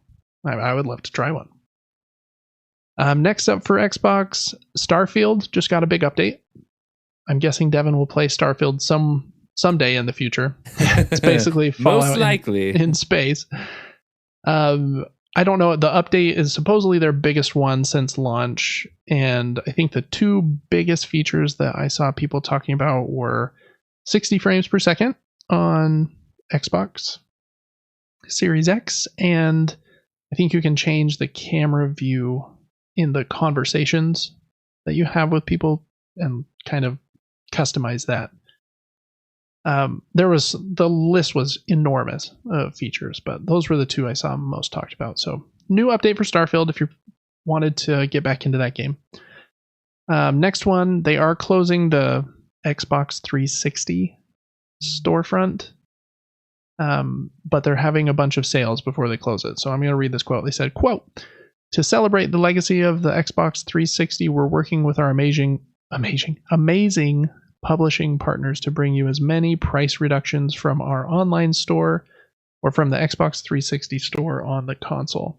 We'll be updating this list with more games on June 18th and on July 16th, bringing you as many repriced games as possible before the end of July. These price reductions will remain in place for each game through the 360 store closing on July 29th, 2024. I'm glad they gave quite a bit of notice that, hey, this store is closing in 6 months or a year or whatever. And I think a lot of those games are very heavily discounted. Like, you want this game for $2, $3. So if you're still buying games on your Xbox 360, make sure you're aware of that store shutting down on July 29th. And I guess there's a lot of deals on there if you haven't already played everything, if that's your primary unit. Let's see. They also announced they're going to be rolling out a new feature. I think it comes out to their beta members first.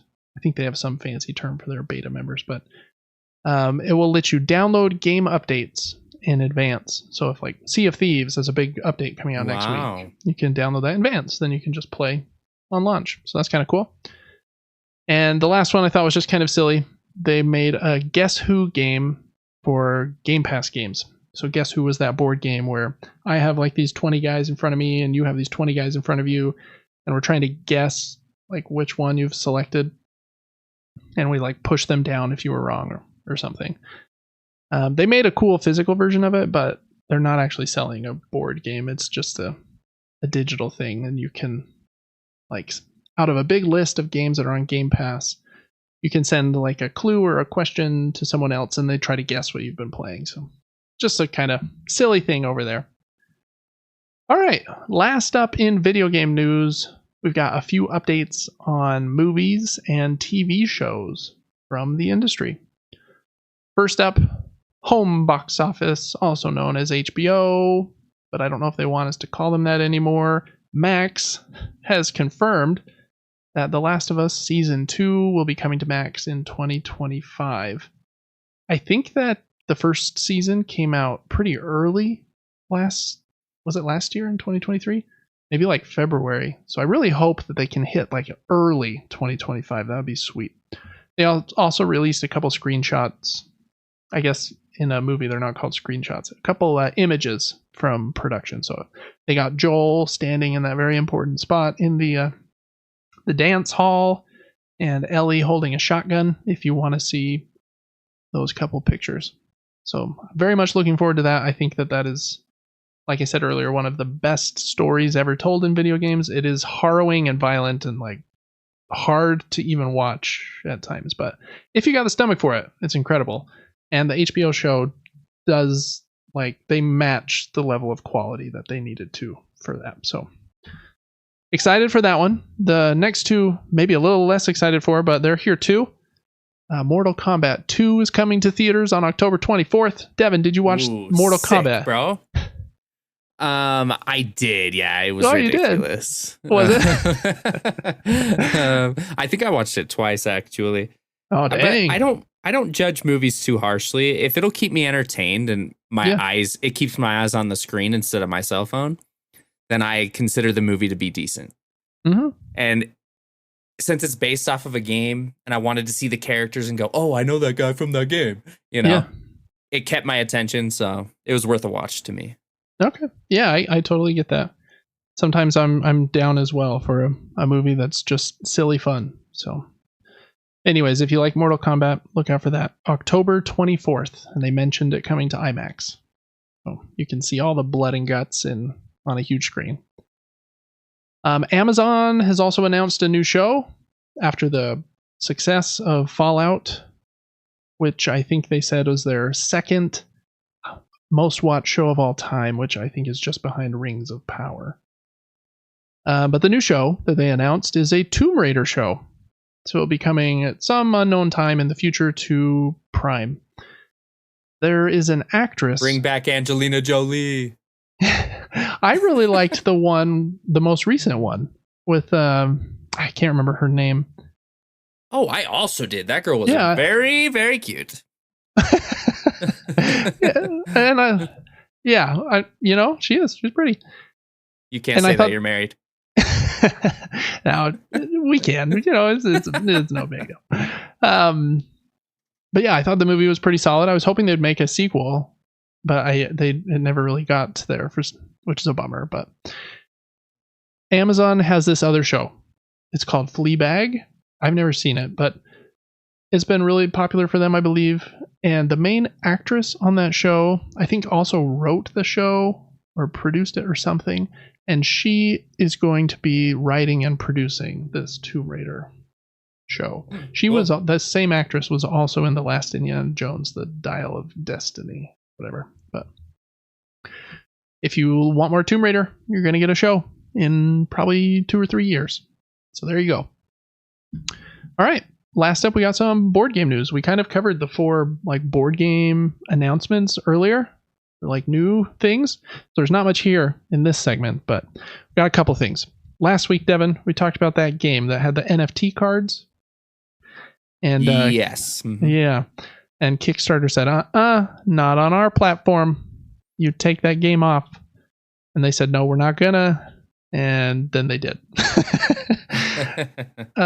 They have relaunched the game on Kickstarter. I was just looking today and I was like, wait, that name looks familiar. It's called Wizards of the First, and they did relaunch without the NFTs, just like Kickstarter told them they had to. It looks like everything else about the game is about the same. They are really going after the heavy collectibleness of the cards.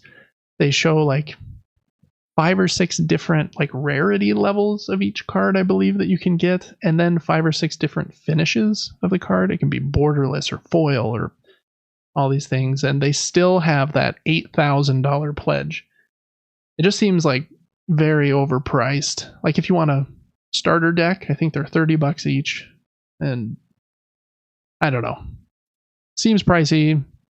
Doesn't look incredibly compelling to me, but if you want to check that out, I thought it was funny that they did relaunch it. So it is on Kickstarter. And then last up is Crowdfunding Corner. So these were the 5 games that I thought looked interesting in crowdfunding this week. First one, I've got to give a huge shout out to Crokinole. Is one of my very favorite games ever. I consider it kind of more of a bar game than a board game, but man, if you love darts or pool or anything like that, it is excellent. And the skill ceiling is incredibly high, so it's always fun to just keep playing and practicing. You get better and better and better. It's awesome. Crokinole's the best. Getting a nice board is very expensive, though. If you want a Tracy, which I think is kind of top of the line boards that they use in tournaments, they're $400 or $500. I have kind of a mid-tier board, is probably a couple $100. This company named Mayday Games, they have been around for a long time. They make card sleeves, and they maybe even made some games. They have for probably 6 to 8 years done this campaign where they make Crokinole boards, and they launch the campaign on crowdfunding and basically make them in bulk so that you can get a good deal. And man, it is a good deal. You can get a Crokinole board for $100, $99. And then if you're in the United States, I think the shipping is $39. If you live in Utah, you can pick it up from their office or warehouse or whatever for $5.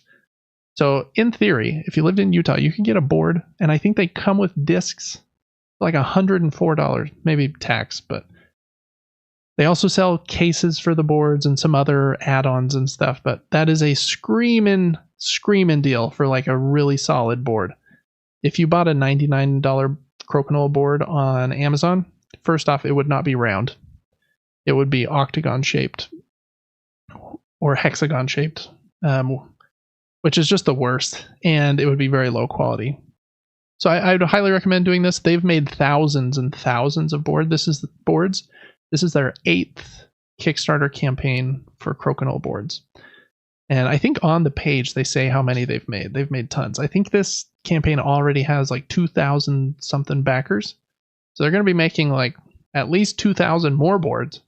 It's a reputable company. It's a really amazing game. And this is really, I think, the only time of year that, because I think they launch this campaign about once a year, that you can get a board for like a steal. So check that out. I know Devin, I think, has good things to say about Crokinole as well. I do, and I just looked at the new Mayday boards, and they're very pretty, huh? I know yours is mahogany, but that beechwood is looking clean. Yeah, I do like the light board. Mine's not mahogany, but mine kind of has that mahogany color on it sure. But yeah, I think they have 2 wood types. Is it beechwood and walnut? I can't remember. But they're nice looking boards. There's like a dark one and a light one. Mm-hmm. So definitely check that out. The next game on my crowdfunding corner hot list is Regicide Legacy. Regicide came out a few years ago, probably 3 or 4 years ago, and it's a card game that you can play with just a standard deck of cards. And man, it was hot. It was like so popular. They also make like a special Regicide deck. It's still just regular deck of cards, but it has different artwork on it and stuff if you want to buy the special deck. But basically you use, I don't remember every rule. There's also a really great app implementation if you want to like try it on your phone or iPad. You use all the cards in the deck except for royalty, the jacks, the queens, and the kings.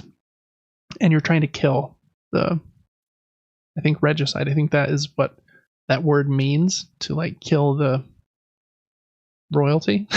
There's got to be a better word for that, but and it's an awesome game. It's tricky and tough. You can play in 15 minutes, and it's really great. This is a legacy mode that I believe is a campaign or a co-op game that you can play with others if you want.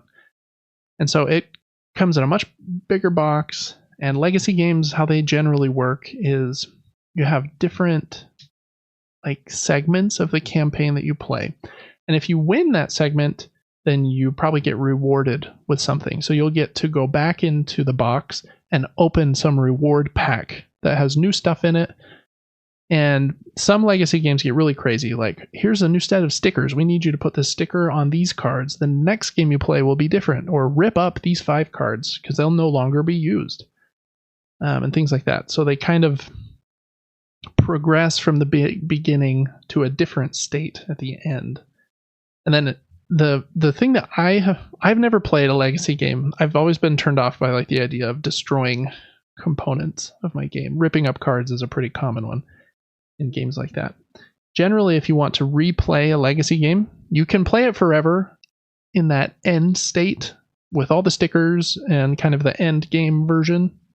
But if you ever wanted to start back over at the beginning, you have to buy a reset pack. You basically have to buy all the basic components again, the ones that were either ripped up or stickers put all over or whatever. And so that's why I haven't gotten to legacy games. I'm like, man, if I have to buy another box just to restart this game, I don't know. But Regicide's amazing, and if their track record is to be trusted, I hope that they can do a legacy game pretty well too. So check out that. And if you haven't played Regicide, get the app on your phone, get a deck of cards, get the rules for free on just Google Regicide rules. You'll find them. It's a good one. Next up, Around the World in 10 to 15 minutes. There are a lot of games like this on crowdfunding. It's basically a company that makes like a one-page roll and write game where you can print the page, and then you can write all over it, and then after the game's over, you can just throw it away, or you can laminate it. And you do you with your page, and bring your own pen, bring your own dice. This one I thought looked. I mean, there's so many of those. This one looks a lot higher quality than most of those that I see. It also doesn't have dice, which was interesting. You just make a decision each turn to go to a different area. And you can play with more than one person. I thought it looks really solid. It's one of those games where you get the game for $5. They'll send you the PDF files when the campaign's over. And I think for $8, you also get like 2 extra maps. I think around Europe in 10 to 15 minutes and around America in 10 to 15 minutes. So I thought that one looked good. There's another company that makes really high quality games in that vein, where like for $4 or $5 you get an awesome PDF game. That company is called Postmark Games. I have a few of theirs, and this one looks like it could be in their line. It looked pretty high quality to me, so check that one out. Next up is a game called Everbloom, and this one I thought the colorful like animal vibe was kind of fun. Kind of reminded me of something like Everdell, if you've played that, but different gameplay mechanisms. But basically you choose a faction of animals. One of the factions is Devin's favorite animal, so I think he's in. There bats. Is a faction of bats. Yep. And bumblebees. I like those bees too. Yeah. So they kind of have some unique animals. You choose an animal, and then you're trying to like control. It has area control in it, so have the most of your pieces in certain areas to get points, and you're basically trying to get points like in most board games. But the artwork's really cool. I thought it looks pretty solid.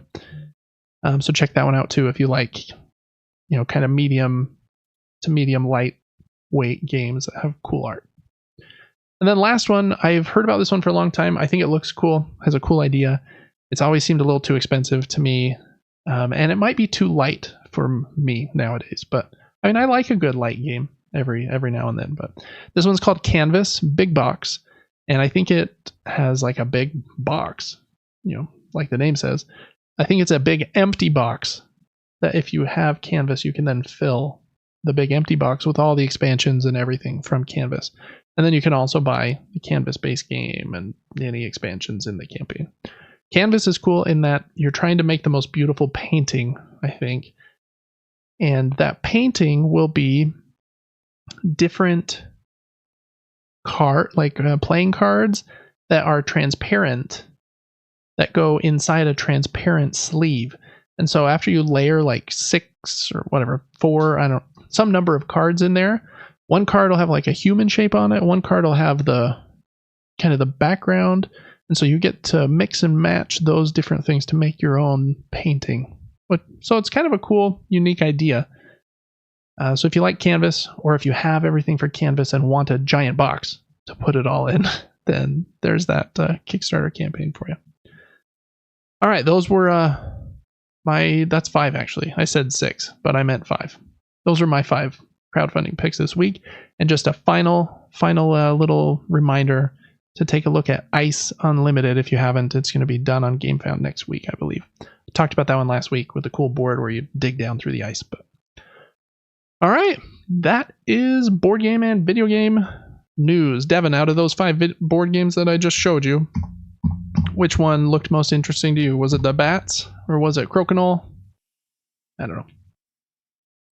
Everbloom looked cool because of its art style. Yeah. Crokinole's fun because it's just a physical skill game. Yeah. So those 2, yes. Yeah, I thought those 2 would probably be the 2 most intriguing to you. All right, well, we are here at the end of the show. For our closing segment, we decided that the 2 of us would come to the end of this show with a question to ask the group being the 2 of us. So we'll do my question first, if that's all right. My question was, what is your favorite board game piece that you have played a game with? So the game might have sucked, but it had a cool piece, or the game was hopefully great and also had a good piece. But we've each come with 2. How about Devin? You do one of yours first, and then I'll do one. We can just kind of alternate.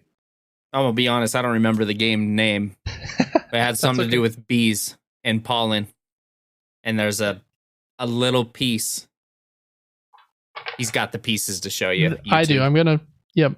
So for the audio listeners, maybe hop onto YouTube. Just watch the last 10 minutes of this on YouTube as well if you want to see these pieces live. But this game is called Honey Buzz. It's a game with very cool art about being in the forest, but it's a pretty medium weight kind of economic game. You're trying to make the most money as possible by selling honey in the forest to these forest creatures.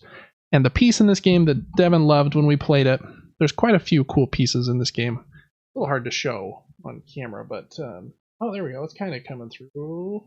Maybe my hand is glowing from the light, but Oh some yeah. cool meeples. You got your bee workers, and then the resources that you sell, I think, are nectar and pollen. And these pieces are kind of gummy, and man, they are fun to squeeze because they are squishy, but they're also firm. It's a weird kind of thing. And then they have these cool kind of harder I want to eat it. nectar pieces. I do remember you liking those from that game, so good choice, Devin. Thanks. All right, my first one is from a game called Skate Summer. And Skate Summer very much has very cool art and is very kind of inspired by like Tony Hawk's Pro Skater. You try to do the coolest tricks without crashing. So it's a push your luck game. How many cards can I play without crashing my trick? And then you also skate around the town and try to get different things. And some of them are like the letters skater, which is exactly like Tony Hawk. Yeah, identical. Yeah, very solid game. I really like it. And in the game, every player has their own player board, and your player board is shaped like a skateboard. This is only part of it. You also put a little piece over here that just adds on. Then on every turn you add these cards here. It's hard to do this backwards with the cameras, but you add cards to the right side or the left side of the board, and the card, they will move your balance token here. So it's kind of like on Tony Hawk when you're doing a manual or a grind, you have to keep your balance in the center. Your balance gets too far to one side, you crash your trick. So you have to play as many cards as you can without crashing, keep your balance in the center. And it's a fun board to have like your own little skateboard deck that you're putting all your cards on. And there's some pieces that slot in there too and stuff. Fun game and a cool feeling, especially if you grew up playing Tony Hawk like we definitely did. So that's a good one. Really like Skate Summer. We're up to me. It's my turn. It is. Do you remember the name of this game? No, absolutely not. That's okay. Trek Timer. We played this one a long time ago. It's a really fun 2-player game. Doesn't get a lot of love, I feel like. It's called Kiro. And very similar kind of Mad Max vibes in this game. Both players kind of take control of this, kind of faction of people living out in the post-apocalypse in the sand. And you have to do different actions on your turn. And those actions are powered by the fuel in your faction's tanker truck. And the game comes with 2 tanker trucks. And here is one. The tanker truck is also a giant sand timer. So on your turn, you will flip the sand timer up and then, like as quickly as you can, start rolling dice to be able to do those actions. And when you flip the timer up, it's a sand timer, so the fuel is being used out of your timer when you're rolling the dice. And then you can do certain actions later to like get some of your fuel back. And yeah, I think those are really fun. They kind of keeps such track. A sweet piece. Yeah, of your fuel. And I'm assuming if you were artistic, like I'm not, you could paint that really cool and make them look cool. But mine are just brown and gray plastic. But even with that, very fun game. Really like Kiro. I also found a copy of Kiro online for like $4. So if you haven't played Kiro, find it. You can get it. Links in the bio. Oh yeah, and it's one of the on our Super Game Brothers channel and my Gaming Top Down channel. We're doing a shared giveaway once a month, and it will be one of the giveaway games. I have an extra copy. It may or may not be that $4 copy I just mentioned. But it's brand new in shrink, All right, last one. I've only played this game once. I'm still up in the air on how much I love the game. It's called Oak. And in Oak, you play as these different groups in the forest. The box is kind of big, so it doesn't fit in the screen super well. But you play as these different groups of people. Kind of, worshipping this giant oak tree and trying to build up your people better than the other players. And you have these workers, worker pieces. Here's one. And this is just a pretty basic Bob the worker. But during the game, you can upgrade your workers, which isn't a very new thing. There's a lot of games that let you upgrade your workers. But when you upgrade your workers in this game, I think there are 8 different classes you can upgrade them to. And when you do so, you put these little costumes on them. So this guy's got a robe on. And the robed guy, I don't remember his name or what he does, but something special. This one is the best one in the game. He gets all the abilities of all the others. He's like a shaman or something. And I think there are 8 of these. So this one has a little satchel, so he can carry more. There's 8 of these little things. One of them is a bunch of crows that like sit here on his head. How does that one go on? Oh, it's not on his head. It's on his staff. So he's got some crows hanging out with him that do something special. Anyways, it's a fun feeling to get to upgrade your piece by placing something cool on them, and then they look different and get to do different things than what everybody else is doing. So like a Pokemon evolution. Yeah. Yep. I evolved right to Charizard. Yeah, I really like those pieces. I love it when there are so many games you could pick for this that were like $200 games, because in a game that expensive, they can just afford like cooler pieces. Like we've talked about Fractured Sky on this show quite a few times, and that one's awesome with the cool magnets. That like the magnet hides like your troop value underneath the ship and stuff. But I really like it when a game can be like resourceful and stay at like a budget price. The $40 game that has cool resources, even though it doesn't have to be like huge miniatures. And I mean, we talked about Sand earlier. I think that Sand's player boards are super awesome because you get to track everything about your sandworm and keep track of it here. And then all of those, it's a double layer board, so all of the cubes slot in those spots, so they can't really be knocked off. So yeah, lots of games can do really cool things with not a lot, but I do think those 4 we just mentioned are pretty unique ones though. So cool. All right, that was my question. Favorite board game piece. Okay, Devin, what was your question of the day? My question of the day was, what is your favorite boss entrance in a video game? This is a tough one. Do you want to go first or you want me to go first? I'll name one of mine. Okay. This is from a game I recently played called Lies of P. The boss entrance was the Puppet King. I believe it is a boss that most people got stuck on for a long time. Somehow we got lucky and clapped that fool. But I don't think I got to the Puppet King. Remind me what he looked like.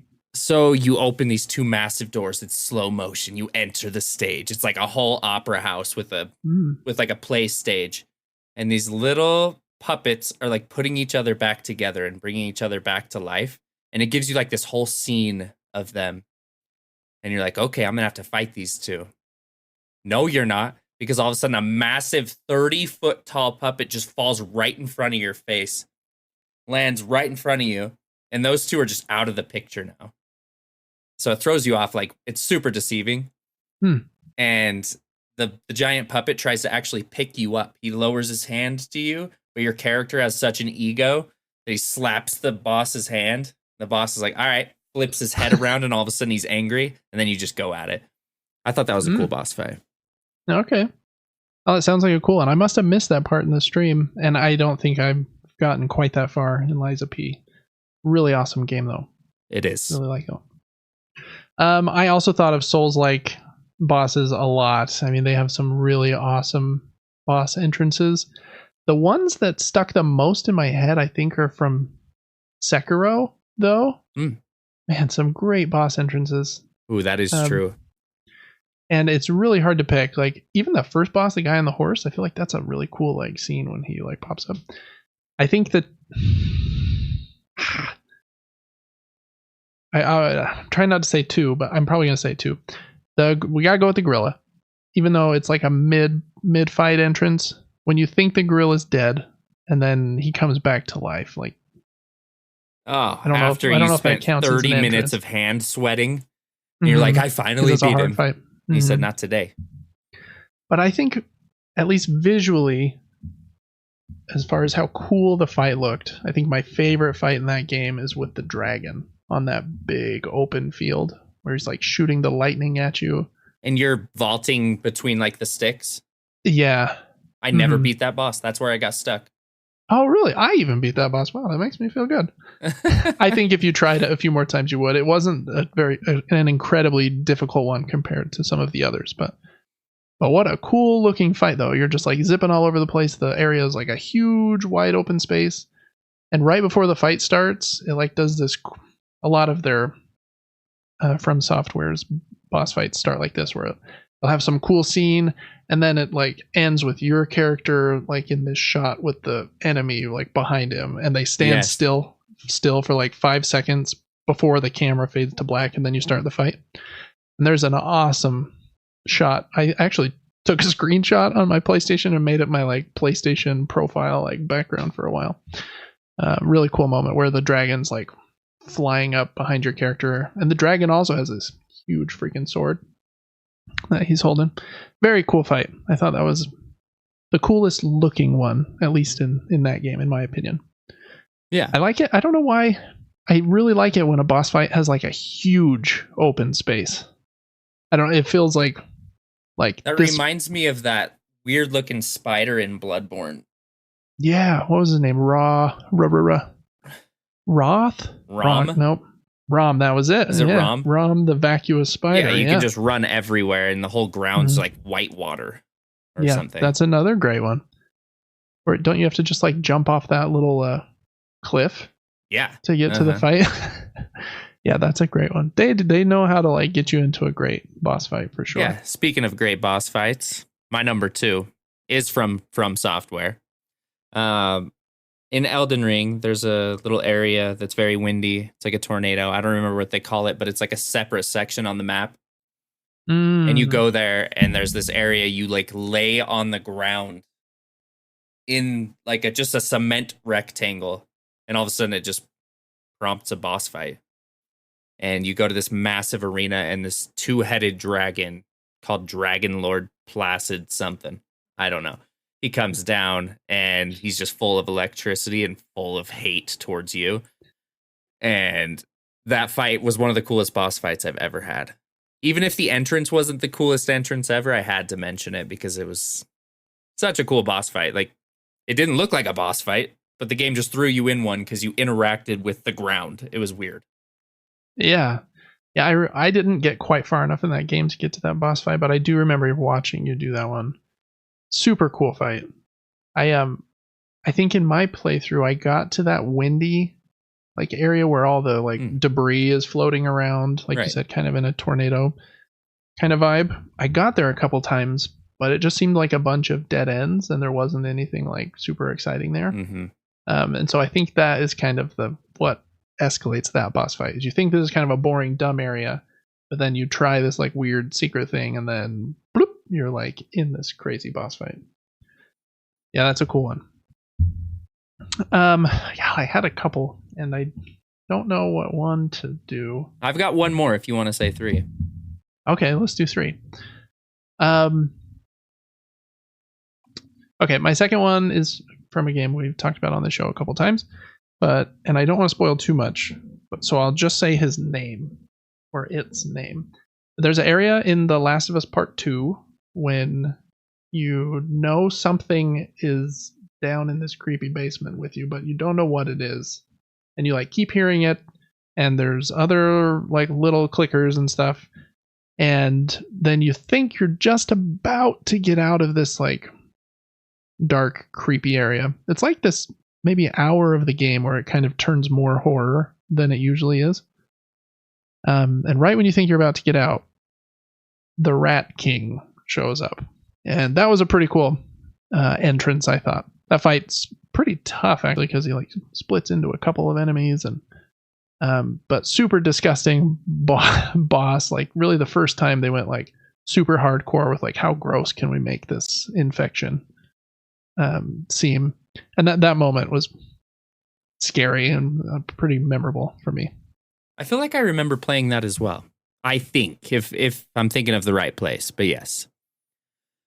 All right. Number 3 for me is another From Software game, of course, from my favorite game of all time, which is slowly maybe not becoming my favorite game because I'm playing so many other great games. But from Bloodborne, there's a boss called Murgo's Wet Nurse. You end up like scaling like this whole area. You're trying to like get upwards. There's spiders, scary enemies, weird stuff. The whole game's weird and gothic, and it's amazing. And you get to the top of a building thing, and it's just a small arena, and there's a little old-fashioned stroller, and you're just hearing a baby crying. You're like, oh, shoot. What's the baby going to do?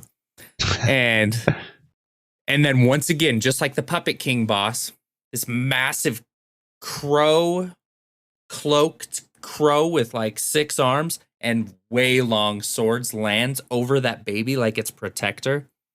And that boss was difficult to kill. There was a part in that boss fight where it would go all black and she's just coming at you from different angles. And so that boss fight is very memorable to me. But there's so many bosses in that game that are like Abriatus. Do you remember Abriatus? That weird like space squid. Yeah. Beautiful, weird, massive ball-headed boss in the water. The one that I remember the most, I think it's just because of how loud the boss was. It was like screaming at you the whole time, is Vicar Amelia, which is probably only like the 3rd or 4th boss in the church at the top of the hill or whatever. But that's the one that always comes to mind. It's like a big wolf woman. Yeah, that boss is so odd. It really is. The Cleric Beast was also super loud. And the Blood-Starved Beast, the one that walks on all 4s. Yeah, with like the blue lightning kind of. Yeah. Oh, no, that one's a Dark Beast Parl. Oh, you're right. Yep. The other one's very small. The Blood-Starved Beast. I'd have to show you. Yeah. Yeah, you're right. You're right. I think I had it mixed up. You know that game better than I do. Oh my gosh, that game is so good. Yeah, it's a cool one. I was trying to think. Man, really tough. I think that my last favorite boss entrance has got to be the couple times you fight and see Sigma in Mega Man X. So the really strong opening. You do that first level, running on the kind of the freeway, and then kind of just get destroyed by Sigma before. Is it Zero shows up and helps you? Can't remember all their names. X and Zero, the red one with the blonde. Yeah. And I always thought Sigma was such a cool boss. There, he's like the little purple robot dude. And then after you do beat all of the robot masters, you fight him again. And I think in that one you have to save. No, you like show up and save Zero from Sigma, and then Zero dies and you get Zero's power. And then you have to go and fight him one more time, I think. But anyways, anytime Sigma popped up during Mega Man X, I remember thinking as like a 5-year-old, like, this is the coolest boss fight I've ever seen. So that one's always really memorable to me. There's lots of good bosses in those 2D games back then. Even a lot of the Castlevania bosses that were super, super awesome. Even just the bat in the first Castlevania, like what a great boss, just kind of pops up behind the curtain and then starts diving at you. Like, think of just Donkey Kong bosses. You've got massive rats or flamingos, weird pirate birds. You fight like a TNT barrel at one point as a boss, or something. Yeah, that series has really good ones. Donkey Kong Country 2 has some really awesome boss fights. At the end of Donkey Kong Country 2, I remember when you finally get up into King K. Rool's what is that, a blimp, I guess? And he's got Donkey Kong hanging there, like all tied up. That's such a cool boss fight as well. That's a pretty tough one. Yeah, you got the spinning cannonballs coming at you. Yeah, and they like kind of loop back around. Yeah. Yep. Yeah, that's a hard one. So yeah, lots of cool boss fights from Days What are those? Days Long Past? I almost said Days Yonder, but that's not the right. From Days Gone. Just looping back to when we were talking about Days Gone at the beginning of the show. Well, yeah, write in, please. We'd love to hear what your favorite boss entrance is. I'm sure that we're forgetting about millions, thousands, whatever the number is. And we could have probably said 10 more that are on my mind right now. So, and then let me know what your favorite board game piece is. I'm sure I forgot about some of those too. I was looking back at my shelf back there and I was like, ooh, Cryo has really awesome drones. And ooh, this game has like Wingspan has really cool components. And Apiary has, I'm just looking at the games on my screen right here, but Heat has a really cool cars and Abyss has those wonderful pearls. So there's so many games and we only went over 4 or 5. So yeah, comment below. We'd love to hear your input. What are your favorite games, favorite boss fights, favorite pieces? All right, well, that is going to do it for our show today. This was Super Game Brothers episode 7. Thanks so much for listening. Really appreciate you. And just as the last plug today, make sure you follow us on Patreon. It's totally free to follow us over there. And we'd really appreciate if you could subscribe to our YouTube channel, like and comment on our posts over there. We try to just have them be positive and a good time. So we'd really appreciate if you could do that for us. That would be super helpful as we're trying to, get this out to more people. Helps us a lot. Devin, anything else planned for you this evening? Is it right to bed? I'm going right to bed. All over? I gotta wake up at 5 to stream. I'm probably gonna get a snack though because I can't stop eating. Yeah, me too. Yep, just sleeping today. Cool. I can't decide. I might play some more Animal Well. We'll see. Gotta get this video edited first, but we'll figure that out. All right. Well, thanks so much, everyone, for watching and listening, and we will see you on the next one. Bye.